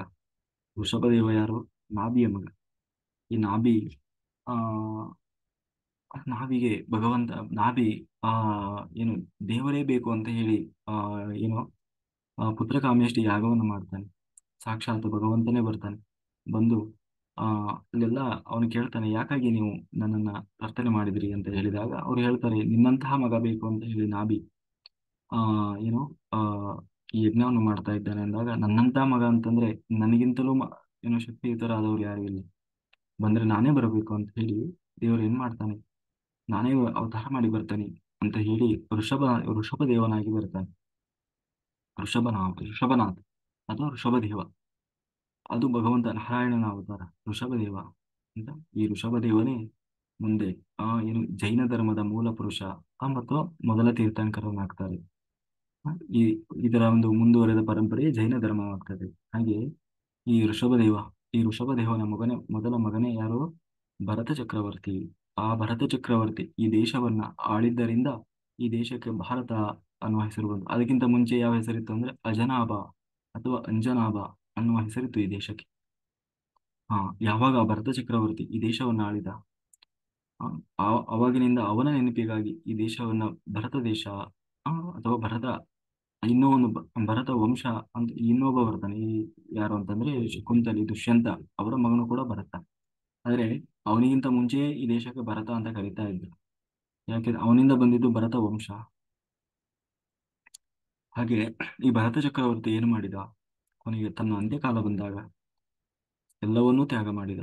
ಆ ಸಿಂಹಾಸನವನ್ನು ಬಿಟ್ಟ. ಇಡೀ ದೇಶವನ್ನು ಆಳ್ತಾ ಇದ್ದಂತ, ಇಡೀ ಭೂಮಂಡಲವನ್ನು ಆಳ್ತಾ ಇದ್ದಂತಹ ಈ ಭರತ ಚಕ್ರವರ್ತಿ ಸಿಂಹಾಸನವನ್ನು ತ್ಯಾಗ ಮಾಡಿದ, ಕೋಶವನ್ನು ಬಿಟ್ಟ, ಹೆಂಡತಿ ಮಕ್ಕಳನ್ನು ಬಿಟ್ಟ, ಸಂಸಾರವನ್ನು ಬಿಟ್ಟ. ಕೊನೆಗೆ ಆ ಗಂಡಕಿ ನದಿ ತೀರಕ್ಕೆ ಬಂದ. ಇವತ್ತಿನ ನೇಪಾಳದಲ್ಲಿ ಏನು ವಿಷ್ಣು ಸಾಲಿಗ್ರಾಮ ಸಿಗುವಂತಹ ನದಿ, ನೇಪಾಳದಲ್ಲಿ ಗಂಡಕಿ ನದಿ ಅಂತ ಇದೆ. ಆ ಗಂಡಕಿ ನದಿಗೆ ಬಂದು ಅಲ್ಲಿ ಒಂದು ಕುಟೀರವನ್ನ ಕಟ್ಟಿಕೊಂಡು ಆ ಭರತ ಚಕ್ರವರ್ತಿ ಧ್ಯಾನಸ್ಥನಾಗ್ತಾನೆ. ಧ್ಯಾನ ಮಾಡ್ತಾನೆ, ನಿರಂತರವಾಗಿ ಧ್ಯಾನ ಮಾಡ್ತಾ ಮಾಡ್ತಾ ಮಾಡ್ತಾ ಮಾಡ್ತಾ ಕೊನೆಗೆ ಅವನಿಗೆ ಏನಂತ ತನ್ನ ಎಲ್ಲಾ ಕ್ರಮಗಳನ್ನ ಕಳೆದುಕೊಂಡವನಾಗಿ ಆ ತನ್ನೊಳಗೆ ಭಗವಂತನ ಆತ್ಮ ಸಾಕ್ಷಾತ್ಕಾರವಾಗ್ತದೆ. ಅಂದ್ರೆ ಎನ್ಲೈಟೆಡ್ ಮಾಸ್ಟರ್ ಆಗ್ತಾನೆ. ಯಾರು? ಭರತ ಚಕ್ರವರ್ತಿ. ಹೀಗೆ ಒಂದು ದಿನ ಆ ಗಂಡಕಿ ನದಿಯಲ್ಲಿ ಈಗಾಗಲೇ ಅವನಿಗೆ ಭಗವಂತನ ಆತ್ಮ ಸಾಕ್ಷಾತ್ಕಾರ ಆಗಿದೆ, ಒಳಗಿನಿಂದ ದೇವರನ್ನ ಕಂಡ. ಆದ್ರೆ ಅವನ ಅಂತ್ಯಕಾಲಕ್ಕಾಗಿ ಕಾಯ್ತಾ ಇದ್ದ, ಇನ್ನೂ ಧ್ಯಾನ ಸಾಧನೆ ಮಾಡ್ತಾ ಇದ್ದ. ಹಾಗೆ ಆ ಗಂಡಕಿ ನದಿಯಲ್ಲಿ ಅವನು ಸ್ನಾನ ಮಾಡ್ತಾ ಇದ್ದ. ಅವನು ಗಂಡಕಿ ನದಿಯಲ್ಲಿ ಸ್ನಾನ ಮಾಡ್ತಾ ಇದ್ದ ಒಂದು ಮುಂಜಾನೆ. ಸ್ನಾನ ಮಾಡ್ತಾ ಮಾಡ್ತಾ ಏನಾಯ್ತು, ಆ ಸಮಯ ಆಗಿದೆ ಬಟ್ ಬೇಗ ಹೇಳ್ತೇನೆ. ಸ್ನಾನ ಮಾಡ್ತಾ ಇದ್ದ. ಸ್ನಾನ ಮಾಡಿ ಇನ್ನೇನು ಅವನು ಹೊರಡಬೇಕು ಅನ್ನುವಾಗ ಅವನೊಂದು ದೃಶ್ಯವನ್ನ ಕಂಡ. ಏನು ಅಂತಂದ್ರೆ, ಒಂದು ಗರ್ಭಿಣಿ ಜಿಂಕೆ ಏನ್ ಮಾಡ್ತಾ ಇದೆ, ನೀರು ಕುಡಿಲಿಕ್ಕೆ ಅಂತ ಬಂದಿದೆ. ಆ ಕಡೆ ದಡದಲ್ಲಿ ಗರ್ಭಿಣಿ ಜಿಂಕೆ ಇದೆ, ಈ ಕಡೆ ಭರತ ಚಕ್ರವರ್ತಿ ತಾನು ಸ್ನಾನ ಮಾಡ್ತಾ ಇದ್ದಾನೆ. ಸ್ನಾನ ಮಾಡಿ ಇನ್ನೇನು ಹೊರಟಿದ್ದಾನೆ. ಹೊರಡುವಾಗ ಆ ಆ ಕಡೆಯಿಂದ ಏನಾಯ್ತು, ಒಂದು ಸಿಂಹ ಗರ್ಜನೆ ಮಾಡಿದ ಹಾಗೆ ಶಬ್ದ ಬಂತು. ಜೋರು ಗರ್ಜನೆ ಮಾಡಿಬಿಡ್ತು. ಮೊದಲೇ ಅದು ತುಂಬಾ ಗರ್ಭಿಣಿಯಾಗಿತ್ತು. ಆ ಒಂದು ಭಯಕ್ಕೆ, ಗರ್ಜನೆ ಮಾಡಿದ ಭಯಕ್ಕೆ ಆ ಜಿಂಕೆ ಏನ್ ಮಾಡ್ತು, ಒಂದೇ ಸಾರಿ ತಿರುಗಿ ಬಿಡ್ತು. ತಿರುಗಿ ಚಂಗನೆ ಹಾರಿಬಿಡ್ತು. ಯಾವಾಗ ಅದು ಒಂದೇ ಸಾರಿ ತಿರುಗಿ ಚಂಗನೆ ಹಾರ್ತು ಆ ಅದರ ಹೊಟ್ಟೆಯಲ್ಲಿ ಗರ್ಭದಲ್ಲಿರುವಂತಹ ಆ ಏನು ಜಿಂಕೆ ಮರಿ ಗರ್ಭ ಸ್ರಾವ ಆಗಿ ಹೋಯ್ತು, ಹೊರಗಡೆ ಬಂದು. ಅದು ಒಂದೇ ಸಾರಿ ಜೋರು ತಿರುಗಿದ ಕೂಡಲೇ ಆ ಗರ್ಭ ಬಂದು ನೀರಲ್ಲಿ ಬಿದ್ದು ಬಿಡ್ತು. ಆದ್ರೆ ಜಿಂಕೆ ಹೆದರಿ ಓಡಿ, ಅದಕ್ಕೆ ಗೊತ್ತೇ ಆಗ್ಲಿಲ್ಲ, ಹೆದರಿ ಓಡಿ ಹೋಗಿ ಹೋಗಿ ಹೋಗಿ ಎಲ್ಲೋ ಒಂದು ಗುಹೆಯಲ್ಲಿ ಇದ್ಕೊಳ್ತು. ಆಗ್ಲೇ ಅದಕ್ಕೆ ರಕ್ತಸ್ರಾವ ಎಲ್ಲ ಆಗಿ ಕೊನೆಗೆ ಅದು ಹೆದರಿ ಭಯದಿಂದ ನಡಿಗೆ ನಡಿಗೆ ನಡಿಗೆ ಆ ತಾಯಿ ಜಿಂಕೆ ಸತ್ತೋಗ್ಬಿಟ್ಟು. ಇದನ್ನೆಲ್ಲ ನೋಡ್ತಾ ಇದ್ದಾನೆ ಭರತ ಚಕ್ರವರ್ತಿ ಆ ಕಡೆ ದಡದಲ್ಲಿ ನಿಂತ್ಕೊಂಡು. ಆದ್ರೆ ಪಾಪ ಆ ಜಿಂಕೆ ಮರಿ ಅದು ಆಗಷ್ಟೇ ಹೊರಗೆ ಬಂದಿದೆ, ತುಂಬಾ ಗರ್ಭಿಣಿ ಅಲ್ಲ, ಬೆಳೆದಿತ್ತದು. ಆ ಅದು ಈಜ್ಕೊಂತ ಬರ್ತಾ ಇತ್ತು. ಅದಕ್ಕಿನ್ನೂ ಆ ಅಷ್ಟು ಚೆನ್ನಾಗಿ ಬರ್ತಾ ಇರ್ಲಿಲ್ಲ ಅವು. ಇದನ್ನ ನೋಡಿದ. ಅಯ್ಯೋ ತಾಯಿ, ಅದು ಜಿಂಕೆನೂ ಬರಲಿಲ್ಲ ಪಾಪ, ಈಗಷ್ಟೇ ಹುಟ್ಟಿದೆ ಅಂತ ಹೇಳಿ ಅವನಲ್ಲಿ ಕರುಣೆ ಬಂತು. ಹೋಗಿ ಅದನ್ನ ಕಾಪಾಡಿದ, ಎತ್ಕೊಂಡು ಬಂದ. ಜಿಂಕೆ ಬರ್ತದ ನೋಡ್ದ, ಜಿಂಕೆ ಬರಲಿಲ್ಲ. ಕೊನೆಗೆ ತನ್ನ ಕುಟೀರಕ್ಕೆ ಕರ್ಕೊಂಡು ಬಂದು ಭರತ ಚಕ್ರವರ್ತಿ ಅದಕ್ಕೆ ಆ ಚೆನ್ನಾಗಿ ಎಲ್ಲ ಒರೆಸಿದ, ಚೆನ್ನಾಗಿ ಇದು ಮಾಡಿದ. ಅದಕ್ಕೆ ಹೊಟ್ಟೆಗೆ ಹಾಲು ಕೊಡ್ಲಿಕ್ಕೆ ಶುರು ಮಾಡಿದ. ಅದಕ್ಕೆ ಸರಿಯಾಗಿ ಅದನ್ನ ಜೊತೆಗೆ ಇಟ್ಕೊಳ್ಲಿಕ್ಕೆ ಹಿಡಿದ. ಯಾಕೆಂದ್ರೆ ಪಾಪ, ಅಯ್ಯೋ ಪಾಪ ತಾಯಿ ಇಲ್ಲ. ಹ್ಮ್. ತಾಯಿ ಇಲ್ಲ ಒಂದು, ಈಗಷ್ಟೇ ಅದು ತಾಯಿ ಮುಖನೂ ನೋಡ್ಲಿಲ್ಲ. ಜೊತೆಗೆ ಪಾಪ ಹೊಟ್ಟೆ ಸಿಗ್ತದೆ, ಅದಕ್ಕೆ ಯಾರು ಕೊಡೋರು, ಹಾಲು ಕೊಡೋರು ಯಾರು? ಮತ್ತೆ ಜೊತೆಗೆ ಸಣ್ಣದು ಬೇರೆ, ಇಲ್ಲಿ ಬೇರೆ ಬೇರೆ ಪ್ರಾಣಿಗಳಿರ್ತವೆ. ಹೀಗೆ ಅದ್ರ ಮೇಲೆ ಬಹಳ ಕಾರುಣ್ಯ ಬಂದ್ಬಿಡ್ತು ಯಾರಿಗೆ, ಭರತ ಚಕ್ರವರ್ತಿಗೆ. ತಾನು ಧ್ಯಾನಕ್ಕೆ ಅಂತ ಕೋರ್ತಾನೆ, ಮತ್ತೆ 5 ನಿಮಿಷಕ್ಕೆ ಕಣ್ಬಿಟ್ಟು ನೋಡ್ತಾನೆ ಜಿಂಕೆ ಮರಿ ಎಲ್ಲೋಯ್ತು ಅಂತೇಳಿ. ಮತ್ತೆ 5 ನಿಮಿಷಕ್ಕೆ ಧ್ಯಾನಕ್ಕೆ ಅಂತ ಕೋರ್ತಾನೆ, ಮತ್ತೆ ನೋಡ್ತಾನೆ ಪಾಪ ಜಿಂಕೆ ಮರಿ ಎಲ್ಲೋಯ್ತು ಅಂತ. ಅದಕ್ಕೆ ಸರಿಯಾಗಿ ಜಿಂಕೆ ಮರಿ ಆಡ್ತದೆ, ಅವನ ಹತ್ರನೇ ಬರ್ತದೆ, ಆಡ್ತದೆ, ಅವನ ಹತ್ರನೇ ಬರ್ತದೆ. ಹೀಗೆ ಎಲ್ಲವನ್ನು ಬಿಟ್ಟಂತಹ ಭರತ ಚಕ್ರವರ್ತಿಗೆ ಸಾಮ್ರಾಜ್ಯವನ್ನು ಬಿಟ್ಟಿದ್ದ, ಕೋಶವನ್ನ ಬಿಟ್ಟಿದ್ದ, ಹೆಂಡತಿಯನ್ನು ಬಿಟ್ಟಿದ್ದ, ಮಕ್ಕಳನ್ನ ಬಿಟ್ಟಿದ್ದ, ತನ್ನ ಸಮಸ್ತ ಸರ್ವಸ್ವವನ್ನು ಬಿಟ್ಟಂತಹ ಭರತ ಚಕ್ರವರ್ತಿಗೆ ಕೊನೆಗೆ ಅಂಟಿಕೊಂಡದ್ದು ಒಂದು ಜಿಂಕೆಯ ಮರಿ. ಅದು ಎಷ್ಟು ಅಂತಂದ್ರೆ ಅವನೇನು ಬೇಕು ಅಂತ ಅಂಟಿಸಿಕೊಂಡಿದ್ದಲ್ಲ. ಅಯ್ಯೋ ಪಾಪ, ಅಯ್ಯೋ ಪಾಪ ಅನ್ನುವ ಕರುಣೆ ಅನ್ನುವುದು ಭಗವಂತ ಮೆಚ್ಚುವಂತಹ ಒಂದು ಗುಣ ಅಂತ ಹೇಳಿ ಅದನ್ನ, ಅಯ್ಯೋ ಪಾಪ ಇದಕ್ಕೆ ಯಾರು ಇಲ್ಲ, ಅಯ್ಯೋ ಪಾಪ ಯಾರು ಇಲ್ಲ, ತಾಯಿ ಇಲ್ಲ ತಾಪಸಿ ಅಂತ ಹೇಳಿ ಅದನ್ನ ರಕ್ಷಣೆ ಮಾಡುವ ಇದು ಭರದಲ್ಲಿ ತನಗೇ ಅರಿವಿಲ್ಲದ ಹಾಗೆ ಅದಕ್ಕೆ ಅಂಟಿಕೊಂಡು ಬಿಟ್ಟ ಭರತ ಚಕ್ರವರ್ತಿ. ಆದರೆ ಅವನ ಅಂತ್ಯಕಾಲ ಬಂತು, ಸಾವಿನ ಸಮಯ ಬಂತು, ಪ್ರಾಣ ತ್ಯಾಗ ಮಾಡುವ ಸಮಯ ಬಂತು.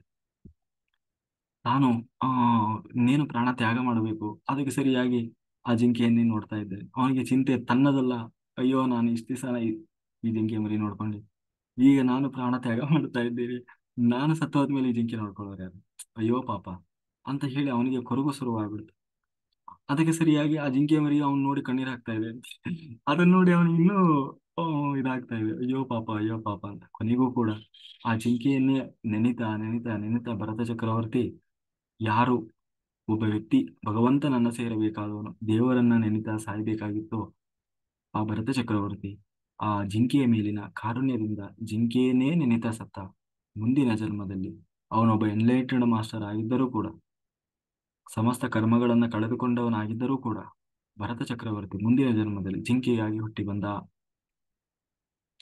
ಜಿಂಕೆಯಾಗಿ ಯಾವಾಗ ಹುಟ್ಟಿ ಬಂದ, ಅವನು ಹಿಂದಿನ ಜನ್ಮದಲ್ಲಿ ಸಾಧನೆ ಮಾಡಿದ ಜೀವ ಅಲ್ವಾ, ಅವನಿಗೆ ಆವಾಗ ತನ್ನ ತಪ್ಪಿನ ಅರಿವಾಯಿತು. ಓಹೋ, ನಾನು ಒಂದು ಜಿಂಕೆಯನ್ನ ಎಲ್ಲವನ್ನ ಬಿಟ್ಟಂತಹ ನಾನು ಕೊನೆಯ ಕಾಲದಲ್ಲಿ ಒಂದು ಜಿಂಕೆಯನ್ನು ಅಂಟಿಸಿಕೊಂಡಿದ್ದರಿಂದ ನನಗೆ ಪುನಃ ಜಿಂಕೆಯ ಜನ್ಮ ಬಂತು. ದೇವರನ್ನ ಸೇರಬೇಕಾದಂತವನು ನಾನು, ಕೊನೆಗೆ ಜಿಂಕೆಯನ್ನು ಅಂಟಿಸಿಕೊಂಡಿದ್ದರಿಂದ ಜಿಂಕೆ ಜನ್ಮ ಬಂತು ಅಂತ ಹೇಳಿ ಈ ಜನ್ಮದಲ್ಲಿ ಯಾರನ್ನೂ ಸೇರಿಸಿಕೊಳ್ಳಿಲ್ಲ. ಅವನು ಹುಟ್ಟಿದ್ದು ಎಲ್ಲಿ? ಕಾರಂಜರಗಿರಿ ಅಂತ ಹೇಳ್ತಾರೆ, ಅಲ್ಲಿ ಹುಟ್ಟಿದ್ದು. ಅಂದ್ರೆ ಇಲ್ಲಿ ಪಶ್ಚಿಮ ಘಟ್ಟದಲ್ಲಿ. ಅಲ್ಲಿಂದ ಸೀದಾ ತನ್ನೆಲ್ಲ ಆ ಒಂದು ಹಿಂದೆ ಸಾಧನೆ ಮಾಡಿದ್ದಲ್ಲ, ಹಾಗಾಗಿ ನಾನು ಯಾರಾಗಿದ್ದೆ, ಹಿಂದೆ ಭರತ ಚಕ್ರವರ್ತಿ ಆಗಿದೆ, ಯಾವ ತಪ್ಪಿನಿಂದ ನನಗೆ ಹೀಗಾಗಿದೆ ಅನ್ನುವ ಸಂಪೂರ್ಣ ಜ್ಞಾನ ಇತ್ತು. ಕೂಡಲೇ ಆ ಜಿಂಕೆ ಅಲ್ಲಿಂದ ಸೀದಾ ಅದೇ ಗಂಡಕಿ ನದಿಯ ಕಡೆಗೆ ಬಂತು. ತಾನು ಹಿಂದೆ ಕುಟೀರ ಕಟ್ಟಿಕೊಂಡಿದ್ನಲ್ಲ, ಆ ಜಾಗಕ್ಕೆ ಬಂತು. ಅಲ್ಲಿ ಯಾರನ್ನು, ಯಾವ ಜಿಂಕೆಯನ್ನು ಅಂಟಿಸ್ಕೊಳ್ಳಿಲ್ಲ. ತಾನಾಯ್ತು ತಾನದಾಯ್ತು, ಈ ಜೀವ ಒಂದು ಹೋಗ್ಲಿ, ಈ ಜನ್ಮ ಕಳಿಬೇಕು ಅಂತ ಹೇಳಿ. ಯಾಕೆಂದ್ರೆ ಒಂದ್ ಮಿಸ್ಟೇಕ್ ಆಗ್ಬಿಟ್ಟಿದೆ, ಏನ್ ಮಾಡೋಂಗಿಲ್ಲ. ಆ ಜನ್ಮ ಕಳೀಲಿ ಅಂತ ಹೇಳಿ ಜಿಂಕೆ ಕಳಿತು ಕೊನೆಗೂ ಒಂದು ದಿನ ಅಂತ್ಯಕಾಲ ಬಂತು. ಅದು ಪ್ರಾಣ ತ್ಯಾಗ ಮಾಡಿತು. ಪುನಃ ತಾನು ಆ ಒಬ್ಬ ಬ್ರಾಹ್ಮಣನಾಗಿ ಹುಟ್ಟಿ ಬಂದ. ಆವಾಗ್ಲೂ ಕೂಡ ಅವ್ರ ಅಪ್ಪ ಅಮ್ಮ ಅವನಿಗೆ ಇಟ್ಟ ಹೆಸರು ಭರತ ಅಂತಾನೆ ಹೆಸರಿಟ್ರು. ಅವ್ರಿಗೆ ಗೊತ್ತಿಲ್ಲ ಇವನು ಹಿಂದೆ ಭರತ ಚಕ್ರವರ್ತಿ ಆಗಿದ್ದ, ಜಿಂಕೆ ಜನ್ಮ ಬಂದಿತ್ತು, ಅದೇನೂ ಗೊತ್ತಿಲ್ಲ. ಆದ್ರೆ ಅದು ದೇವರ ಸಂಕಲ್ಪನೋ ಏನೋ, ಪುನಃ ಆ ಜನ್ಮದಲ್ಲೂ ಕೂಡ ಅವನಿಗೆ ಭರತ ಅಂತಲೇ ಹೆಸರಿಟ್ರು. ಆದರೆ ಅವನು ಎಷ್ಟೇ ಅಂದ್ರೆ ಸಾಧನೆ ಮಾಡಿದಂತಹ ಯೋಗಿ, ಅವನಿಗೆ ಈ ಜನ್ಮದಲ್ಲೂ ಕೂಡ ಅವನ ಸಂಪೂರ್ಣ ಅರಿವಿತ್ತು, ನಾನು ಯಾರಾಗಿದ್ದೆ, ನಾನು ಯಾವ ತಪ್ಪಿನಿಂದಾಗಿ ಪುನಃ ನಾನು ಈ ಜನ್ಮದಲ್ಲಿ ಮತ್ತೆ ಬಂದಿದ್ದೇನೆ, ಹಿಂದಿನ ಜನ್ಮದಲ್ಲಿ ಮತ್ತೆ ನಾನು ಜಿಂಕೆಯಾಗಿ ಬಂದಿದ್ದೆ, ಈಗ ನಾನು ಭರತನಾಗಿ ಬಂದಿದ್ದೇನೆ ಅನ್ನುವ ಸಂಪೂರ್ಣ ಅರಿವು ಅವನಿಗಿತ್ತು. ಹಾಗಾಗಿ ಈ ಜನ್ಮದಲ್ಲೂ ಅಷ್ಟೇ ಯಾರನ್ನೂ ಅಂಟಿಸ್ಕೊಳ್ಳ ಇಲ್ಲ, ಯಾರನ್ನೂ ಅಂಟಿಸ್ಕೊಳ್ಳಿಕ್ಕಿಲ್ಲ. ಅಂದ್ರೆ ಅವನಿಗೆ ಬಟ್ಟೆ ಹಾಕಬೇಕು ಅಂತಿಲ್ಲ, ಊಟ ಮಾಡಬೇಕು ಅಂತಿಲ್ಲ, ಯಾರು ಏನ್ ಕೊಡ್ತಾರ ಅಂತ ತಿಂತಾನೆ. ಯಾವುದ್ರ ಮೇಲೂ ಇಲ್ಲ ರಾಗ, ದ್ವೇಷ, ಅನುರಾಗ ಯಾವುದೂ ಇಲ್ಲ. ಅದಕ್ಕೆ ಸರಿಯಾಗಿ ಅವ್ರ ಅಪ್ಪಗೆ 2 ಜನ ಹೆಂಡತಿರು, ಒಬ್ಬ ಹೆಂಡತಿಗೆ 10 ಜನ ಮಕ್ಕಳು, ಇನ್ನೊಬ್ಬ ಹೆಂಡತಿಗೆ 2 ಜನ ಮಕ್ಕಳು, ಅದರಲ್ಲಿ ಒಂದು ಎರಡನೇ ಹೆಂಡತಿ ಮಗ. ಎಲ್ಲರೂ ಬಹಳ ಓದಿ, ಬಹಳ ತತ್ವಶಾಸ್ತ್ರನೆಲ್ಲ ಓದಿ ಮಹಾಪಂಡಿತರಾಗ್ಬಿಟ್ರು. ಆದ್ರೆ ಇವ್ ಮಾತ್ರ ಶಾಲೆಗೆ ಹೋಗ್ಲಿಲ್ಲ, ಓದ್ಲಿಲ್ಲ, ವೇದ ಉಪನಿಷ ಏನೂ ಓದ್ಲಿಲ್ಲ. ಆದ್ರೆ ಶಾಲೆಗೆ ಹೋದ್ರೆ ಕೈನು ಕಳಿಸ್ಲಿಲ್ಲ, ಕಳಿಸಿದ್ರು ಇವನು ಓದ್ಲಿಲ್ಲ. ಕೊನೆಗೆ ಒಂದು ದಿನ ಅವ್ರ ಅಪ್ಪ ಸತ್ತೋದ. ಎಲ್ಲರಿಗೂ ಗೊತ್ತಾಯ್ತು ಇವನಿಗೆ ಏನು ಪ್ರಯೋಜನ ಇಲ್ಲ, ಇವನು ಬಹಳ ದೊಡ್ಡ ಶಿಖಾಮಣಿ ಇದ್ದಾನೆ ಅಂತ ಹೇಳಿ ಅವನಿಗೆ ಹೊಲ ಕಾಯ್ಲಿಕ್ ಬಿಟ್ರಂತೆ. ಹೊಲ ಕಾಯ್ಲಿಕ್ ಬಿಟ್ರು. ಹೊಲ ಕಾಯ್ತಾನಂತೆ. ಅಲ್ಲೆಲ್ಲ ಹೋಗಿ ಆ ಆ, ಏನ್ ಕೊಡ್ತಾರೋ ಅದನ್ನ ತಿಂತಾನಂತೆ. ಹಳಸಿದ್ದೆಲ್ಲ ಕೊಡ್ತಾರೆ, ಯಾವುದು ಬೇಡ ಆಗಿದ್ದನ್ನ ಕೊಡ್ತಾನೆ. ಅವನೇನು ಅದನ್ನ ಬಹಳ ಯಪ್ಪ ಇಂಥ ತಿನ್ಬೇಕಲ್ಲ ಹಾಂಗ್ ತಿನ್ನಂಗಿಲ್ಲ. ಹಂಗೆ ಪಂಚಭಕ್ಷ ಪರಮಾನ್ನ ತಿನ್ನಂಗ್ ತಿಂತಾನಂತೆ. ಯಾವ್ದ್ರ ಮೇಲೂ ಅರಿವಿಲ್ಲ ಅವ್ನು. ಆ ಎಲ್ಲಿ ಕೂರ್ತಾನೆ ಅಲ್ಲೇ ಕೂರ್ತಾನೆ. ಯಾರಾದ್ರೂ ಬಹಳ ದಷ್ಟಪುಷ್ಟ ಇದ್ದ, ಯಾರಾದ್ರೂ ಕರೆದ್ರೆ ಹಾ ಹೋದ, ಅಲ್ಲಿ ಏನೋ ಕೆಲಸ ಕೆಲಸ ಮಾಡಿದ. ಅವ್ರೇನಾದ್ರು ಕೊಟ್ರೆ ಇಸ್ಕೊಂಡ, ಇಲ್ಲಾಂದ್ರೆ ಹಾಗೆ ಬಂದ. ಯಾರನ್ನು ಏನೇ ಹೇಳಂಗಿಲ್ಲ, ಪ್ರಶ್ನೆನೇ ಮಾಡಂಗಿಲ್ಲ, ಯಾರನ್ನೂ ಅಂಟಿಸ್ಕೊಳ್ತಾ ಇಲ್ಲ. ಆದ್ರೆ ಮಹಾಜ್ಞಾನಿ ಒಳಗಿನಿಂದ ಒಬ್ಬರ ಹತ್ರ ಮಾತಾಡ್ತಾ ಇಲ್ಲ, ಒಂದು ತೊಟ್ಟಿ ಬಿಚ್ಚುತ್ತಾ ಇಲ್ಲ ಅವನು. ಆದ್ರೆ ಹೊರಗಿಂದ ನೋಡ್ಲಿಕ್ಕೆ ಆ ಜನಿವಾರ ಇದೆ, ಅದು ಜನಿವಾರವೋ ಉಡ್ದಾರವೋ ಗೊತ್ತಾಗ್ತಿಲ್ಲ, ಹಂಗಾಗಿದೆ ಅಂತ. ಆ ಏನು ಬಟ್ಟೆ ಹಾಕೊಂಡಿದಾನಂತೆ, ಅದು ಎಷ್ಟು ಅದು ಏನು ತೂತು ಬಿದ್ದಿದೆ ಗೊತ್ತಿಲ್ಲ. ಹಂಗೆ ಅಂದ್ರೆ ಸ್ನಾನ ಅಂತೂ ಮಾಡದೆ ಅದು ಎಷ್ಟು ವರ್ಷ ಆಗಿದೆ ಗೊತ್ತಿಲ್ಲ. ಹಾಗೆ ಒಮ್ಮೆ ಏನಾಯ್ತು ಅಂತಂದ್ರೆ ಕಾಪಾಲಿಕರು ಅಂತ ಹೇಳಿ ನೋಡ್ತಾರೆ. ಆಯ್ತು, ಸಮಯ ಆಗಿದೆ, ಬೇಗ ಹೇಳ್ತೀನಿ. ಕಾಪಾಲಿಕರು ಅಂದ್ರೆ ಮಾಟ ಮಂತ್ರ ಮಾಡೋರು. ಅವ್ರು ಹುಡುಕ್ತಾ ಇರ್ತಾರೆ, ಯಾರಾದ್ರೂ ನಮಗೆ ಬಲಿ ಕೊಡೋರು ಬೇಕಾ ಅಂತ ಹೇಳಿ. ಕೊನೆಗೆ ಬಲಿ ಕೊಡೋರು ಬೇಕಾ ಅಂತ ಕೇಳುವಾಗ ಇವನು ನೋಡ್ತಾರೆ. ಬಲಿ ಚಕ್ರವರ್ತಿ ಬಹಳ ದಷ್ಟಪುಷ್ಟ ಇದ್ದ. ಬಹಳ ಕರೆಕ್ಟ್, ಎಲ್ಲೂ ಊನನೇ ಇಲ್ಲ. ಎಳ್ಕೊಂಡು ಹೋದ್ರು. ಯಾಕೆ ಎಳ್ಕೊಂಡು ಹೋಗ್ತಾ ಇದ್ದೀರಿ? ಪ್ರಶ್ನೆ ಇಲ್ಲ. ಕರ್ಕೊಂಡು ಹೋದ್ರು, ಸ್ನಾನ ಮಾಡಿಸಿದ್ರು, ಕೆಂಪು ಬಟ್ಟೆ ಹಾಕಿದ್ರು. ಯಾಕೆ ಹಾಕ್ತಾ ಇದ್ದೀರಿ? ಪ್ರಶ್ನೆ ಇಲ್ಲ. ಹೋಗ್ಲಿ, ಅಲ್ಲಿ ಭದ್ರಕಾಳಿ ದೊಡ್ಡ ಕೆಂಪು ಬಟ್ಟೆ ಹಾಕಿ ಎಲ್ಲ ಏನೇನೋ ಹಾಕಿ ಎಲ್ಲ ತಯಾರು ಮಾಡಿ ಇನ್ನೇನು ಕಡಿಬೇಕು ಅಂತ ಹೇಳಿ ಆ ಬಲಿಕಲ್ಲಿನ ಮೇಲೆ ತಂದು ಮಲಗಿಸಿದ್ರು. ಬಲಿ ಈ ಆಗ್ಲೂ ಆಮೇಲೆ ಅವನಿಗೆ ಹೆಸರೇ ಅವನೊಂಥರ ಜಡದ ಹಾಗೆ ಇದ್ದ. ಹಾಗಾಗಿ ಅವನಿಗೆ ಜಡ ಭರತ ಅಂತಾನೆ ಕರಿತಾ ಇದ್ರು ಜನ ಎಲ್ಲ. ಅದ್ರ ಮೇಲೆ ಮಲಗಿಸಿದ್ರು. ಅವನಿಗೆ ಗೊತ್ತಿದೆ ಕಡಿತಾರೆ ಅಂತ. ಮಲಗಿದ. ಯಾಕೆ ಮಲಗ್ತಾ ಇದ್ದೀರಿ? ಏನಿಲ್ಲ, ನನ್ನ ಯಾಕೆ ಕರ್ಕೊಂಡು ಬಂದಿದ್ದೀರಿ? ಅಟ್ಲೀಸ್ಟ್ ಒಂದು ಪ್ರಾಣಿ ಗಿಣಿನಾರ ಏನು ಕಡಿಲಿಕ್ಕೆ ಅಂತ ಹಿಡ್ಕೊಂಡು ಬಂದ್ರೆ ಅದು ಒದ್ದಾಡ್ಲಿಕ್ಕೆ ಶುರು ಮಾಡ್ತದೆ. ಇವನು ಅದು ಇಲ್ಲ. ತಲೆ ಇಡು ಅಂದ್ರೆ ತಲೆ ಇಟ್ಟ. ಅಲ್ಲ ಭಗವಂತ ಅವನಿಗೆ, ಯಾಕಂದ್ರೆ ಮಹಾಜ್ಞಾನಿ ಅವನು. ಒಳಗೆ ಎಲ್ಲ ಗೊತ್ತಿದೆ ಅವನಿಗೆ. ಯಾವಾಗ ತಲೆ ಇಟ್ಟ, ಅದನ್ನ ನೋಡಿ ಭದ್ರಕಾಳಿಗೆ ಸಹಿಸ್ಲಿಕ್ಕೆ ಆಗ್ಲಿಲ್ಲ. ಇಂತಹ ಮಹಾತ್ಮನನ್ನ ಕಡಿಲಿಕ್ಕೆ ಹೊಂಟಿದಾರಲ್ಲ, ಎಂತಹ ಪಾಪಿಗಳು, ಇವನನ್ನು ಬಲಿ ತಗೊಂಡ್ರೆ ನಾನು ಪಾಪಿ ಆಗ್ಬಿಡ್ತೀನಿ ಅಂತ ಹೇಳಿ ಆ ವಿಗ್ರಹದಿಂದ ಹೊರಗೆ ಬಂದಂತೆ. ಆ ಅದೇ ಕಾಪಾಲಿಕರ ಕೈಲಿದ್ದ ಏನು ಖಡ್ಗ ಹಿಡಿದು ಅವ್ರನ್ನೆಲ್ಲ ಚೆಂಡಾಡಿ ಬಿಟ್ಲಂತೆ. ಅವನನ್ನು ಓಡಿ ಬಂದು ತಪ್ಕೊಂಡ್ಲಂತೆ. ಎಂತ ಮಹಾತ್ಮ ಇದ್ದಿ, ಎಂತ ಕ್ಷಣದಲ್ಲೂ ಸಾವಿನ ಸಮಯದಲ್ಲೂ ಭಗವಂತನ ಚಿಂತನೆ ಮಾಡ್ತಾ ಇದ್ದಾನೆ. ಎಂತಹ ಅರಿವು, ದೇವರ ಜ್ಞಾನ ಅಂತ ಹೇಳಿ ಅವನನ್ನು ತಪ್ಕೊಂಡು ಬಿಟ್ಲಂತೆ. ಆಗೂ ಅವನಿಗೆ ಯಾವುದೇ ವ್ಯಾಮೋಹ ಇಲ್ಲ. ಬೇರೆದಾಗಿದ್ರೆ ನೋಡಿದ್ರ ನಮ್ಗೆ ಎಂತ ಶಕ್ತಿ, ಭದ್ರಕಾಳಿನೇ ಎದ್ದು ಬಂದ್ಬಿಟ್ಲು. ಅವನಿಗೆ ಏನೇ ಇಲ್ಲ. ಅವಾಗ್ಲೂ ರಾಗ ಇಲ್ಲ, ಅದು ಅನುರಾಗ ಇಲ್ಲ, ಹಾಗೆ ಇದ್ದಾನೆ ಪುನಃ. ಹೀಗೆ ಏನು ಸಿಂಧೂ ಸವೀರ ದೇಶದ ರಾಜ ರಘುಗಣ ಅಂತ ಹೇಳಿ ಬರ್ತಾನೆ. ಅಂದ್ರೆ ಇವತ್ತಿನ ಅಫ್ಘಾನಿಸ್ತಾನ ಆ ಭಾಗದಲ್ಲಿದ್ದಂತ ಒಬ್ಬ ರಾಜ ಪಲ್ಲಕ್ಕಿ ಮೇಲೆ ಹೋಗ್ತಾ ಇರ್ತಾನೆ. ಆ ಆಗ ಆ ಆಗ ಅವನಿಗೆ ಉಪದೇಶವನ್ನು ಕೊಡ್ತಾನೆ. ಹಾಗೆ ಹೇಳ್ತಾನೆ, ನೋಡಯ್ಯ, ಅವಾಗ ಅವನಿಗೆ ಒಂದೇ ಬಹಳ ದೊಡ್ಡ ಉಪದೇಶ ಬರ್ತದೆ. ಈಗ ಸಮಯ ಆಗಿದೆ, ನೋಡೋಣ ಮುಂದೆ ಭಾಗವತ ಹೇಳುವಾಗ ಇನ್ನೂ ಚೆನ್ನಾಗಿ ಅದನ್ನು ವಿಸ್ತಾರ ಮಾಡಿ ಹೇಳೋಣ. ಅದರಲ್ಲಿ ಅವನಿಗೆ ಹೇಳ್ತಾ ಹೇಳ್ತಾ ಅವನು ಸ್ವಲ್ಪ ಅಹಂಕಾರದಿಂದ ಇರ್ತಾನೆ. ನಾನು ರಾಜ, ನಾನು ಸಿಂಧೂ ಸವೀರ ದೇಶದ ರಾಜ, ಈ ತರದ ಅಹಂಕಾರದಲ್ಲಿ ಅವನಿಗೆ ಒಂದೇ ಮಾತು ಹೇಳ್ತಾನೆ. ನೀನು ಪಲ್ಲಕ್ಕಿ ಮೇಲೆ ಕೂತಿದ್ದೀಯಲ್ಲ, ನಿನ್ನನ್ನ ಪಲ್ಲಕ್ಕಿಯನ್ನ ಎರಡನ್ನೂ ಸೇರಿ ಸುಟ್ರೆ ಸುಟ್ಟ ಮೇಲೆ ಬೂದಿ ಉಳಿತದಲ್ಲ, ಆ ಬೂದಿನ ನೋಡು, ಇದು ಸಿಂಧೂ ಸವೀರ ದೇಶದ ರಾಜನ ಬೂದಿ, ಇದು ಪಲ್ಲಕ್ಕಿ ಬೂದಿ ಅಂತ ಬೇರ್ಪಡಿಸ್ಲಿಕ್ಕೆ ಆಗ್ತದೇನಪ್ಪ? ಆಗಲ್ಲ. ಯಾಕಾಗಲ್ಲ? ಹಂಗೆ ನೀನು ಇರುವವರೆಗೂ ಮಾತ್ರ ನಿಂದ ಹೋರಾಟ. ಆ ಆಮೇಲೆ ಆ ಒಂದು ಏನು ಪಲ್ಲಕ್ಕಿಯ ಬೂದಿನೂ ಒಂದೇ, ನೀನು ಒಂದೇ. ಯಾಕೆ ಹಾರಾಡ್ತಾ ಇದ್ದಿ? ಇರೋದಕ್ಕಿಂತ ಮುಂಚೆ ಸಿಂಧೂ ಸವೀರ ದೇಶ ಇರಲಿಲ್ಲ. ಆ ಈಗ ನೀನು ಹೋದ ಮೇಲೆ ಸಿಂಧೂ ಸವೀರ ದೇಶ ಇರೋದು, ನೀ ಯಾಕೆ ರಾಜ ರಾಜ ಅಂತ ಹಾರಾಡ್ತಾ ಇದ್ದಿ? ಇವರನ್ನೆಲ್ಲ ನಿನಗೆ ಆಳು ಅನ್ಕೊಂಡಿದ್ದಿ ಅಂತ ಹೇಳಿ ಅವನಿಗೆ ಒಂದು ದೊಡ್ಡ ಉಪದೇಶ ಕೊಟ್ಟು ಲಾಸ್ಟಿಗೆ ಹೇಳ್ತಾನೆ, ನಾನು ಯಾರು ಗೊತ್ತಾ? ಈ ಜಗತ್ತನ್ನ ಆಳಿದ ಭರತ ಚಕ್ರವರ್ತಿ ಹೆಸರು ಕೇಳಿದೆ. ಹೌದು ಹೌದು, ನನಗೆ ಗೊತ್ತು. ಆ ಭರತ ಚಕ್ರವರ್ತಿನೇ ನಾನು. ನಾನು ಮಾಡಿದ ಒಂದು ತಪ್ಪಿನಿಂದ ಇವತ್ತು ನೋಡು 2 ಜನ್ಮದಲ್ಲಿ ಬಂದು ಅದನ್ನು ಅನುಭವಿಸ್ತಾ ಇದ್ದೇನೆ. ಏನ ತಪ್ಪು?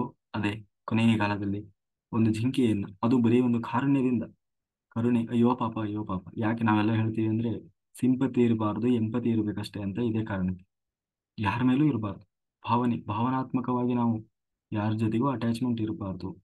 ಇರಬೇಕು. ಹೇಗೆ ಅಂತಂದ್ರೆ ಅದೇ ಕೆಸರಿನಲ್ಲಿ ಕಮಲ ಇದ್ದ ಹಾಗೆ. ಹಾಗೆ ಆ ಕೊನೆಗೆ ಅದನ್ನೇ ಹೇಳಿ ಕೊನೆಗೆ ಭರತ ಚಕ್ರವರ್ತಿ, ಸಾರಿ, ಜಡ ಭರತ ಆತನ 3ನೇ ಜನ್ಮದಲ್ಲಿ ಅದೇ ರೀತಿ ನಿರಂತರವಾಗಿ ಸಾಧನೆಯನ್ನು ಮಾಡುತ್ತ ಕೊನೆಗೆ ಮೋಕ್ಷವನ್ನು ಪಡೆದ, ಭಗವಂತನನ್ನೇ ಹೋಗಿ ಸೇರ್ತಾನೆ ಅಂತ ಹೇಳಿ ಆ ಜಡಭರತನ ಒಂದು ಕಥೆ. ಅಂದ್ರೆ ಇಲ್ಲಿ ಕೃಷ್ಣ ಹೇಳಿದ ಹಾಗೆ ಕೊನೆಯ ಕಾಲದಲ್ಲಿ ಯಾರು ಏನು ಸ್ಮರಣೆ ಮಾಡ್ತಾರೆ, ಆ, ಅದೇ ಅವನ ಮುಂದಿನ ಗತಿಯಾಗಿರ್ತದೆ. ಅಯ್ಯೋ ನನ್ನ ಮಗಳಿಗೆ ಮದುವೆ ಮಾಡ್ಲಿಲ್ಲ, ಮದುವೆ ಮಾಡ್ಲಿಲ್ಲ, ಅಯ್ಯೋ ನನ್ನ ಮಗನಿಗೆ ಅದು ಮಾಡ್ಲಿಲ್ಲ ಇದು ಮಾಡ್ಲಿಲ್ಲ ಅಂತ ಹೇಳಿ ಕೆಲವರು ಪಾಪ ನನ್ನ ಮೊಮ್ಮಗಳಿಗೆ ಮದುವೆ ಮಾಡ್ಲಿಲ್ಲ, ಯಾವ್ಯಾವುದೋ ಚಿಂತೆಯಲ್ಲಿ ಸಾಯ್ತಾರೆ. ಮನೆ ಕಟ್ಲಿಲ್ಲ, ಅಥವಾ ನಾನು ಇಷ್ಟು ದೊಡ್ಡ ಮನೆ ಬಿಟ್ಟು ಹೋಗ್ಬೇಕಲ್ಲಪ್ಪ, ಇಷ್ಟು ದೊಡ್ಡ ಯಾವ್ಯಾವ ಚಿಂತೆಯಲ್ಲಿ ಸಾಯ್ತಾರೆ, ಅದೇ ಚಿಂತೆಯಲ್ಲೇ ಬರ್ತಾರೆ. ಜಿಪುಣನಾಗಿ ಯಾರೋ ಒಬ್ಬ ಇದ್ರಂತೆ. ಹ್ಮ್ ಲಾಸ್ಟಿಗೆ ಸ್ವಚನ ಕರೆದಂತೆ, ಈ ಬಾಯಿಲಿ ಬಾಯಿಲಿ ಇನ್ನೇನ್ ಜೀವ ಹೋಗ್ತದೆ ಅಂದ್ರೆ ಆ ಏನೋ ಹ್ಮ್ ಮಾವ, ಪಾಪ ನಮ್ಮ ಮಾವ ಏನೋ ಲಾಸ್ಟ್ ಏನಾರ ಗಂಟೆ ಗಿಂಟೆ ರಾಸ ಹೇಳ್ತಾ ಏನೋ ಅಂತ ಬಾಬಾ ಬಂದು, ಅಲ್ಲಿ ನೋಡು ದೀಪ ಜೋರು ಉರಿತಾ ಇದೆ, ಅದನ್ನ ಕಡಿಮೆ ಮಾಡು ಸ್ವಲ್ಪ, ಯಾಕೆ ಎಣ್ಣೆ ಖರ್ಚಾಗ್ತದೆ ಅಂದ್ರೆ ಕೊನೆಗಾಲದಲ್ಲೂ ಆ ಜಿಪುಣತನ ಬಿಡ್ಲಿಲ್ಲ ಅಂತ. ಅಂದ್ರೆ ಹಾಗೆ ಮನುಷ್ಯ ಅಂತ್ಯಕಾಲ ಬಂದಾಗ, ಸಮಯ ಹತ್ರ ಬರ್ತಾ ಇದೆ ಅನ್ನುವಾಗ ಆದಷ್ಟು ಆ, ಈ ಒಂದು ರೀತಿ ವ್ಯಾಮೋಹದಿಂದ ಇವಾಗ ಯೌವನ ಇರುವಾಗ, ಅಥವಾ ಆ ಒಂದು ಈ ಗೃಹಸ್ಥ ಧರ್ಮ ಇರುವಾಗ ಇರುವುದು ತಪ್ಪಲ್ಲ. ಆದ್ರೆ ಅಂತ್ಯಕಾಲ ಸಮೀಪ ಬಂದಾಗಲಾದರೂ ವೈರಾಗ್ಯ ಅನ್ನುವುದು ಬರಬೇಕು ಮನುಷ್ಯನಿಗೆ. ಅದೇ ವ್ಯಾಮೋಹದಲ್ಲಿ ಮೋಹದಲ್ಲಿ ಸಿಕ್ಕಿ ಹಾಕಿಕೊಳ್ಳಬಾರದು. ಯಾಕಂದ್ರೆ ಜೀವನ ನಡಿಬೇಕು ಅಂತಂದ್ರೆ ಬೇಕಾಗ್ತದೆ ಸ್ವಲ್ಪನಾದ್ರೂ ಅಟ್ಯಾಚ್ಮೆಂಟ್ ಅನ್ನೋದು, ಆ ಅನ್ಯೋನ್ಯತೆ ಅನ್ನೋದು ಬೇಕಾಗ್ತದೆ. ಆದ್ರೆ ಅದರಲ್ಲೇ ಮುಳುಗಿ ಹೋಗಬಾರದು. ಕೊನೆ ಕೊನೆ ಎಲ್ಲ ಮುಗಿತಪ್ಪ, ಏನ್ ಮದುವೆ ಆಯ್ತು, ಮಕ್ಕಳಾಯ್ತು, ಮೊಮ್ಮಕ್ಕಳಾದ್ರು, ರಿಟೈರ್ಮೆಂಟ್ ಆಯ್ತು, ಎಲ್ಲ ಆಯ್ತು, ಕೊನೆ ಪಕ್ಷ ಆ ಸಮಯದಲ್ಲಾದರೂ ವ್ಯಾಮೋಹ ಅನ್ನುವುದನ್ನು ಆಧ್ಯಾತ್ಮಿಕವಾಗಿ ಸಂಪೂರ್ಣವಾಗಿ ತೊಡಗಿಸಿಕೊಳ್ಬೇಕು. ಅದು ಬಿಟ್ಟು ಅವಾಗ್ಲೂ ಬರೀ ಅದು ಇದು ಅಂತ ಹೇಳಿ ಆ ಇರೋದಕ್ಕೆ ಆ ಇರೋದು ಏನು, ಎಷ್ಟು ದಿವಸ ಬದುಕಿದರೂ ಏನೂ ಪ್ರಯೋಜನ ಆಗೋದಿಲ್ಲ. ಹಾಗಾಗಿ ಆಧ್ಯಾತ್ಮಿಕ ಸಾಧನೆ ಅನ್ನುವುದು ಕೊನೆಗಾಲದಲ್ಲಿ ಮಾಡುವಂಥದ್ದಲ್ಲ. ಎಲ್ರು ಹೇಳ್ತಾರೆ ಏನು ಆಧ್ಯಾತ್ಮಿಕ ಇವಾಗ ಈ ವಯಸ್ಸಲ್ಲಿ ಯಾಕೆ, ನಮಗಿನ್ನೂ ಟೈಮ್ ಇದೆ. ಮೊದಲನೇದಾಗಿ ಅಲ್ಲಿವರೆಗೂ ಇರ್ತೀಯೋ ಇಲ್ಲೋ ಅನ್ನೋ ಗ್ಯಾರಂಟಿ ಇಲ್ಲ. ಎರಡನೇದು, ಆ ಟೈಮಲ್ಲಿ ಇವಾಗ ಯೌವನದಲ್ಲಿದ್ದಾಗಲೇ ಕುತ್ಕೊಳ್ಳೋಕ್ಕಾಗಲ್ಲ, ನಿಂತ್ಕೊಳ್ಳೋಕ್ಕಾಗಲ್ಲ. ಸ್ವಲ್ಪ ಹೊತ್ತು ಜಾಸ್ತಿ ಕುತ್ಕೊಂಡ್ರೆ ಕೈ ಎಳಿತದೆ, ಕಾಲು ಎಳಿತದೆ, ಏನೇನೋ ಸಮಸ್ಯೆ ಬರುತ್ತೆ. ಅಂದ್ರೆ ದೇಹದ ಸ್ಪಂದನೆ ಇರೋಲ್ಲ. ಅಂಥದ್ರಲ್ಲಿ ಕೊನೆಗಾಲದಲ್ಲಿ ಏನು ಸಾಧನೆ ಮಾಡಿ ಆ ಅವಾಗ ಏನಂತೀವಿ, ಎಲ್ಲಾ ರೋಗಗಳು ಇಲ್ಲಿ ಇರಬರ ರೋಗಗಳೆಲ್ಲ ಬಂದಿರ್ತವೆ. ಆಮೇಲೆ ಯಾವುದು ದೇಹ ಅನ್ನೋದು ಅಷ್ಟು ಸ್ಪಂದನೆ ಮಾಡೋಲ್ಲ. ಅಂತ ಸಮಯದಲ್ಲಿ ನಿನಗೆ ಅಂದುಕೊಂಡಷ್ಟು ಸಾಧನೆ ಮಾಡ್ಲಿಕ್ಕೆ ಆಗೋಲ್ಲ. ಹಾಗಾಗಿ ದೇವ್ರು ಹೇಳ್ತಾ ಇದ್ದಾನೆ, ಯೌವನದಲ್ಲೇ ಸಾಧನೆ ಮಾಡು, ಇವಾಗಿಂದಲೇ ಮಾಡು, ಇವಾಗಲೇ ಏಕಾದಶಿ ಮಾಡು. ಅದು ಬಿಟ್ಟು ನೀನು ಈಗೆಲ್ಲ ಸರಿ ತಿಂದು ತಿಂದು ತಿಂದು ಕೊನೆಗೆ ನೀನು ಮಾಡ್ತೀನಿ ಅಂತಂದ್ರೆ ಅವಾಗ ಕೊನೆಗೆ BP ಶುಗರ್ ಮಾತ್ರ ತಿನ್ನಕ್ಕಾದ್ರೂ ಫುಡ್ ತಗೊಳ್ಬೇಕಾಗ್ತದೆ. ಅಂತ ಟೈಮಲ್ಲಿ ಏನು ಏಕಾದಶಿ ಮಾಡ್ತೀವಿ, ಏನು ಸಾಧನೆ ಮಾಡ್ತೀವಿ? ಆ, ಈ ವಯಸ್ಸಲ್ಲಿ ನಲ್ಲಿ ಮಾಡು, ಯೌವನದಲ್ಲಿ ಮಾಡು. ಆಮೇಲೆ ಯಥಾಶಕ್ತಿ ವಯಸ್ಸಾದ್ಮೇಲೆ ನಿನ್ನ ಆ ದೇಹ ಎಷ್ಟು ಸ್ಪಂದನೆ ಮಾಡ್ತದೆ ಅಷ್ಟು ಮಾಡ್ಬೇಕು ಅವಾಗ. ಅದು ಬಿಟ್ಟು ಆ ಆ, ಎಲ್ಲ ಲಾಸ್ಟಿಗೆ ಪೆಂಡಿಂಗ್ ಇಟ್ಕೊಂಡು ಹೋದ್ರೆ ಅದು ಸಾಧನೆ ಆಗೋಲ್ಲ. ಬದಲಾಗಿ ಅವಾಗ ಎಲ್ಲ ಮುಗಿದು ಹೋಗಿರ್ತವೆ. ಇದರಲ್ಲಿ ಬಹಳ ಚೆನ್ನಾಗಿ ಕೊಡ್ತೀವಿ ಎಲ್ಲಿ, ಭಾಗವತದಲ್ಲಿ ಕಪಿಲ ವಾಸುದೇವ ತಾಯಿಗೆ ಉಪದೇಶ ಕೊಡ್ತಾನಲ್ಲ, ಅಲ್ಲಿ ಹೇಳ್ತಾನೆ ಲಾಸ್ಟಿಗೆ ಜೀವ ತಾನು ಹೊರಗೆ ಬರುವಾಗ, ಅಂದ್ರೆ ಈ ಈ ಹೊರ ಜಗತ್ತಿನ ಏನು ಅರಿವನ್ನ ಕಳ್ಕೊಂಡಿರ್ತಾನೆ. ಆಗ ಅವನು ಯೋಚನೆ ಮಾಡ್ತಾನಂತೆ, ದೇವರಲ್ಲಿ ಪ್ರಾರ್ಥನೆ ಮಾಡ್ತಾನಂತೆ, ಓ ಭಗವಂತ, ನನಗೊಂದು ಕೊನೆಯ ಅವಕಾಶ ಕೊಡು. ಎಷ್ಟು ಭ್ರಮೆಯಲ್ಲಿ ಮುಳುಗಿ ಹೋಗಿದ್ನಲ್ಲ ನಾನು, ಏನನ್ನೂ ಸಾಧಿಸಲಿಲ್ಲ, ವ್ಯರ್ಥವಾಗಿ ಜೀವನ ಕಳೆದೆ. ಇನ್ನಾದ್ರೂ ಒಂದು ಅವಕಾಶ ಕೊಡು, ನಾನು ಏನಾದ್ರೂ ಸಾಧನೆ ಮಾಡ್ತೇನೆ ಅಂತ ಹೇಳಿ ಪರಿಪರಿಯಾಗಿ ದೇವರಲ್ಲಿ ಪ್ರಾರ್ಥನೆ ಮಾಡ್ತಾನಂತೆ. ಪ್ರಾರ್ಥನೆ ಅಂದ್ರೆ ಆ ಜೀವ, ಅಂದ್ರೆ ಈ ಅರಿವು ಕಳ್ಕೊಂಡಿರ್ತಾನೆ, ಅಂದ್ರೆ ಒಳಮುಖ ಆಗಿರ್ತಾನೆ. ಅವಾಗ ದೇವರಲ್ಲಿ ಪ್ರಾರ್ಥನೆ ಮಾಡ್ತಾನಂತೆ. ತನ್ನೆಲ್ಲಾ ಇಡೀ ಜೀವನದಲ್ಲಿ ತಾನು ಮಾಡಿದ ತಪ್ಪು, ವ್ಯರ್ಥವಾಗಿ ಕಳೆದ ಜೀವನ ಎಲ್ಲವೂ ಅವನ ಕಣ್ಣು ಮುಂದೆ ಸೆಕೆಂಡ್ಸ್ ಅಲ್ಲಿ ಬರ್ತಾ ಹೋಗ್ತದಂತೆ. ಆದ್ರೆ ದೇವ್ರು ಹೇಳ್ತಾನೆ, ಏನ್ ಮಾಡ್ಲಿ, ಸಮಯ ಮುಗಿದಿದೆ ನಿಂದು. ಎಷ್ಟೋ ಅವಕಾಶ ಕೊಟ್ಟಿದ್ದೆ, ಎಷ್ಟೊಂದು ಆ ಎಷ್ಟು ಬಾರಿ ನಾನು ನಿನ್ನ ಎಚ್ಚರಿಸಿದೆ ಬಂದು, ಯಾವ್ಯಾವುದೋ ರೂಪದಲ್ಲಿ, ಯಾರ್ಯಾರೋ ರೂಪದಲ್ಲಿ, ಆದ್ರೆ ನೀನು ಎಚ್ಚೆತ್ತುಕೊಳ್ಳಲಿಲ್ಲ. ಈಗ ಸಾವಿನ ಸಮಯ ಬಂದಿದೆ, ಅಂತ್ಯಕಾಲ ಬಂದಿದೆ. ಈಗ ಯೋಚನೆ ಮಾಡಿದರೆ ಹೆಂಗಪ್ಪ? ಹ್ಮ್ ಅಂತ ಹೇಳಿ ದೇವರು ಹ್ಮ್ ಮುಗಿತು ನಿಂಗೆ ಅಂತ ಹೇಳಿ ಆ ಇದು ಮಾಡ್ತಾನೆ ಅಂತ ಹೇಳ್ತಾ, ಕಾಯಿನ ವಾಚ ಮನಸೇಂದ್ರಿಯರ್ವ ಬುದ್ಧ್ಯಾತ್ಮನವ ಪ್ರಕೃತೇ ಸ್ವಭಾವ ಕರೋಮಿ ಯದ್ಯ ಸಕಲಂ ಪರಸ್ಮೈ ನಾರಾಯಣಾಯಿತಿ ಸಮರ್ಪಯಾಮಿ. ನನ್ನೊಳಗೆ ಹರಿವಾಯಿ ಗುರುಗಳು ಎಂದು ಏನು ಹೇಳಿಸಿದರು ಅಷ್ಟೇ ಹೇಳುವ ಪ್ರಾಮಾಣಿಕ ಪ್ರಯತ್ನ ಮಾಡಿದ್ದೇನೆ. ಅದರಲ್ಲಿ ಏನೇ ಲೋಪದೋಷ ಇದ್ದರೂ ಅದು ನನ್ನ ತಪ್ಪಿನಿಂದ ಬಂದ ಸುಜ್ಞಾನವಿಲ್ಲವೋ ಅದು ಭಗವಂತನ ಜ್ಞಾನ ಅಂತ ಹೇಳುತ್ತೆ. ಇಲ್ಲಿವರೆಗೂ ಯೂಟ್ಯೂಬಲ್ಲಿ ಮತ್ತು ಜೂಮಲ್ಲಿ ವೀಕ್ಷಿಸಿದಂಥ ಎಲ್ಲ ಧ್ಯಾನಯೋಗಿ ಬಂಧುಗಳಿಗೆ ಅನಂತ ಕೋಟಿ ಧನ್ಯವಾದಗಳು. Thank you, thank you, thank you masters. ಇವತ್ತು ಸ್ವಲ್ಪ ಸಮಯ ಕಾಲು ಗಂಟೆ ಜಾಸ್ತಿನೇ ಆಗಿಬಿಡ್ತು. ಯಾರು ಎಷ್ಟು ಬೈಕೊಂಡ್ರು ಏನೋ ಗೊತ್ತಿಲ್ಲ. ಓಕೆ, ಅದು ಜಡಭರತನ ಕತೆ ಬಂತಲ್ಲ, ಸ್ವಲ್ಪ ಜಾಸ್ತಿ ಬಂದ್ಬಿಡ್ತು. Hmm okay, very good. Okay masters, ಯಾರಾದರೂ ಏನಾದರೂ ಡೌಟ್ಸ್ ಇದ್ರೆ ರೈಸ್ ಮಾಡಿ, ಮಾತಾಡಿ. ಪರವಾಗಿಲ್ಲ, ಇಲ್ಲಿ 70 ಯೂಟ್ಯೂಬಲ್ಲೂ ಜಾಯ್ನ್ ಆಗಿದ್ದಾರೆ.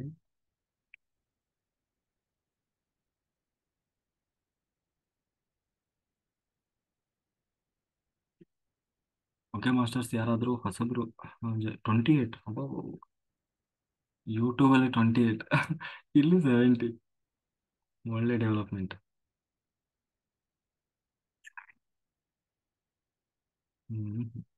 29.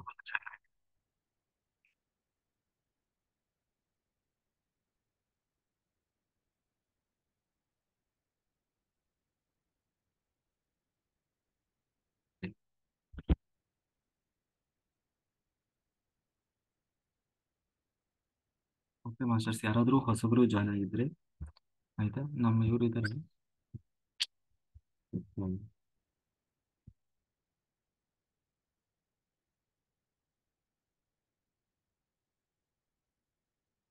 ಮಾಸ್ಟರ್ಸ್, ಯಾರಾದರೂ ಹೊಸಬ್ರು ಜಾಯ್ನ್ ಆಗಿದ್ರೆ ಆ, ಏನು ಆರಾಮ್ಸೆ ಎಲ್ಲರೂ ಚೇರ್ ಮೇಲೆ ಕೂತ್ಕೊಳ್ಳಿ. ಚೇರ್ ಮೇಲೆ ಕೂತ್ಕೊಂಡು ಧ್ಯಾನ ಮಾಡಿ. ನಿದ್ದೆ ಬಂದರೆ ನಿದ್ದೆಯನ್ನು ತಡಿಬಾರ್ದು. ಯಾರು ನಿದ್ದೆ ಬಂದರೆ ನಿದ್ರೆ ತಡೆಯೋ ಪ್ರಯತ್ನ ಮಾಡಬಾರ್ದು. ಬದಲಾಗಿ ಏನು ಮಾಡಬೇಕು? ಆ ನಿದ್ರೆ ಅಂದರೆ ಧ್ಯಾನ ಸ್ಥಿತಿಯಲ್ಲೇ ನಿದ್ರೆಗೆ ಜಾರಬೇಕು, ಅಂದರೆ ಯೋಗ ನಿದ್ರಾ ಸ್ಥಿತಿ. ಯೋಗ ನಿದ್ರಾ ಸ್ಥಿತಿಯನ್ನ ಪ್ರಾಕ್ಟೀಸ್ ಮಾಡಬೇಕು ಫಸ್ಟ್ ನಾವು. ಅದೇ ಯೋಗ ನಿದ್ರೆಯಲ್ಲಿ ಅಂದರೆ ಧ್ಯಾನ ಮಾಡ್ತಾ ಇರ್ತೀರಿ, ಚೇರ್ ಬಿಟ್ಟು ಇಳಿಬಾರ್ದು. ನಿಮಗೆ ತುಂಬಾ ಕಷ್ಟ ಆಗ್ತಿದೆ ಅಂದ್ರೆ ಎದ್ದು ಓಡಾಡಿ ರಿಲ್ಯಾಕ್ಸ್ ಮಾಡಿ ಮತ್ತೆ ಪುನಃ ಬಂದು ಚೇರಲ್ಲಿ ಕೂತ್ಕೊಳ್ಬೇಕು. ಆಯ್ತಾ? ಕೂತ್ಕೊಂಡು ಧ್ಯಾನ ಸ್ಥಿತಿಯಲ್ಲಿ ಆದಷ್ಟು ಏನೋ ಜಾರಬೇಕು. ಏನು ಧ್ಯಾನ ಸ್ಥಿತಿಯಲ್ಲಿ ನಿದ್ರೆಗೆ ಜಾರಬೇಕು. ಆಯ್ತಾ? ಇದು ಯೋಗ ನಿದ್ರೆ. ಆದಷ್ಟು ನೀವು ಯೋಗ ನಿದ್ರೆ ಮಾಡಿ ಆದ್ರೂ ಸರಿ, ಬೆಳಗ್ಗೆವರೆಗೂ ಕೂರೋದನ್ನ ಪ್ರಾಕ್ಟೀಸ್ ಮಾಡಬೇಕು ಮೊದಲು. ಆಯ್ತಾ? ಇದು ಮೊದಲನೇ ಹಂತ. ಆಮೇಲೆ ರಾತ್ರಿ ಏನು ಆದಷ್ಟು ನೀವು ಎಚ್ಚರ ಆದಾಗೆಲ್ಲ ನೀರನ್ನು ಜಾಸ್ತಿ ಜಾಸ್ತಿ ನೀರು ಕುಡಿತಾ ಇರಿ. ಆಮೇಲೆ ಏನಾದರೂ ನಿಮಗೆ ತುಂಬಾ ರಾತ್ರಿ ಕೂರೋದು ಕಷ್ಟ ಆಗುತ್ತೆ ಅನ್ನೋರು ಆದಷ್ಟು ರಾತ್ರಿ ಸಮಯದ ಊಟ ನೀವು ಬಿಟ್ರೆ ಬಹಳ ಒಳ್ಳೆಯದು. ನಮಗೆ ಊಟ ಬಿಡೋಕೆ ಆಗೋಲ್ಲ ಅನ್ನೋರು 7 ಗಂಟೆ ಒಳಗೆ ಸ್ವಲ್ಪ ಏನಾದರೂ ಲಿಕ್ವಿಡ್ ಅಥವಾ ಹಣ್ಣು ಈ ಥರದ್ದು ಏನಾದರೂ ತಗೊಂಡ್ರೆ ಒಳ್ಳೆಯದು. ಬಟ್ ಹೊಟ್ಟೆ ತುಂಬ ಊಟ ಮಾಡಿದರೆ ಭಾಳ ಹೊತ್ತು ಕೂಡೋಕೆ ಕಷ್ಟ ಆಗ್ತದೆ. ಹಾಗಾಗಿ ಸ್ವಲ್ಪ ಬೇಗ ಊಟ ಮಾಡಿ ಸ್ವಲ್ಪ, ಮತ್ತೆ ಇಲ್ಲ ಅಂದರೆ ಊಟ ಬಿಟ್ಟರೆ ಒಳ್ಳೆಯದು. ಇದು ಎರಡನೇದು. ರಾತ್ರಿ ಎಲ್ಲ ಧ್ಯಾನ ಮಾಡಿ. ಹ್ಮ್. ಯೋಗ ನಿದ್ರೆ ಮಾಡಿ. ಯೋಗ ನಿಮ್ಗೆ ಕೂರಕ್ಕಾಗಲಿಲ್ಲ ಅಂದರೆ, ನಿದ್ದೆ ಬರ್ತಾ ಇದೆ ಅಂದರೆ ಯೋಗ ನಿದ್ರೆ ಪ್ರಾಕ್ಟೀಸ್ ಮಾಡಿದ್ರೆ. ಯೋಗ ನಿದ್ರೆ ಅಂದರೆ ಏನು? ಧ್ಯಾನ ಮಾಡ್ತಾ ಮಾಡ್ತಾ ನಿದ್ರೆಗೆ ಜಾರೋದು. ಹ? ಹಾಗಾಗಿ ಆ, ಕೆಳಗಡೆ ಕುತ್ಕೊಂಡ್ರೆ ಅಲ್ಲೇವರೆಗೆ ಮಲಗಿ ಬಿಡ್ತೀರಿ. ಹಾಗಾಗಿ ಚೇರ್ ಮೇಲೆ ಕುತ್ಕೊಳ್ಬೇಕು. ಎಲ್ಲರೂ ಚೇರ್ ಮೇಲೆ ಕುತ್ಕೊಂಡು ಧ್ಯಾನ ಮಾಡಿ. ಆಯ್ತಾ? Very good. ಓಕೆ ಮಾಸ್ಟರ್ಸ್, ನಾವೀಗ ಹ್ಮ್, ಎಲ್ಲರೂ ದೀಪ ಹಚ್ಚುವ. ಈಗ ಓಪನ್ ಐ ಮೆಡಿಟೇಷನ್ ಮಾಡೋಣ. ಎಲ್ಲರೂ ದೀಪ ಹಚ್ಕೊಳ್ಳಿ. ಓಪನ್ ಐ ಮೆಡಿಟೇಷನ್ ಅಂದರೆ ಕಣ್ಣು ಓಪನ್ ಮಾಡಿ ದೀಪವನ್ನೇ ನೋಡ್ತಾ. ಆಯ್ತಾ? ಕಣ್ಣು ಓಪನ್ ಮಾಡಿ ದೀಪವನ್ನೇ ನೋಡ್ತಾ ಧ್ಯಾನ ಮಾಡೋದು. ಆಯ್ತಾ? ಕಣ್ಣು ಮಿಟುಕಿಸಬಾರ್ದು. ಆಮೇಲೆ ದೀಪನ ಕೆಳಗೆ ಮೇಲೆ ಎಲ್ಲ ಇಟ್ಕೊಳ್ಬೇಡಿ. ಕರೆಕ್ಟ್ ಕಣ್ಣಿಗೆ ನೇರವಾಗಿ, ಬಹಳ ದೂರನೂ ಅಲ್ಲ, ಹೀಗೆ ಸ್ವಲ್ಪ ದೂರದಲ್ಲಿ ಇಟ್ಕೊಂಡು ಆ, ನೋಡ್ಬೇಕಾಯ್ತಾ? Very good.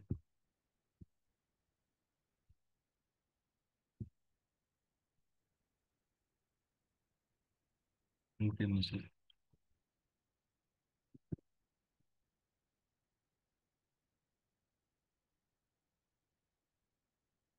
ಸೊ ಎಲ್ಲ ದೀಪ ಹಚ್ಕೊಳ್ರಿ.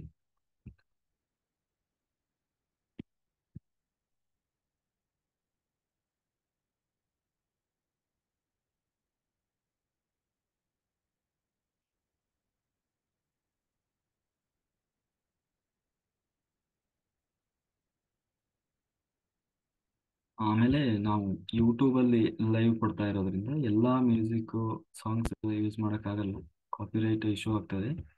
ಸೊ ಹಂಗಾಗಿ ಕೆಲವು ಸೆಲೆಕ್ಟೆಡ್ ವಿತೌಟ್ ಕಾಪಿರೈಟ್ ಇಲ್ಲದೆ ಇರುವಂಥ ಮ್ಯೂಸಿಕನ್ನು ಹಾಕ್ತೀವಿ, ದಯಮಾಡಿ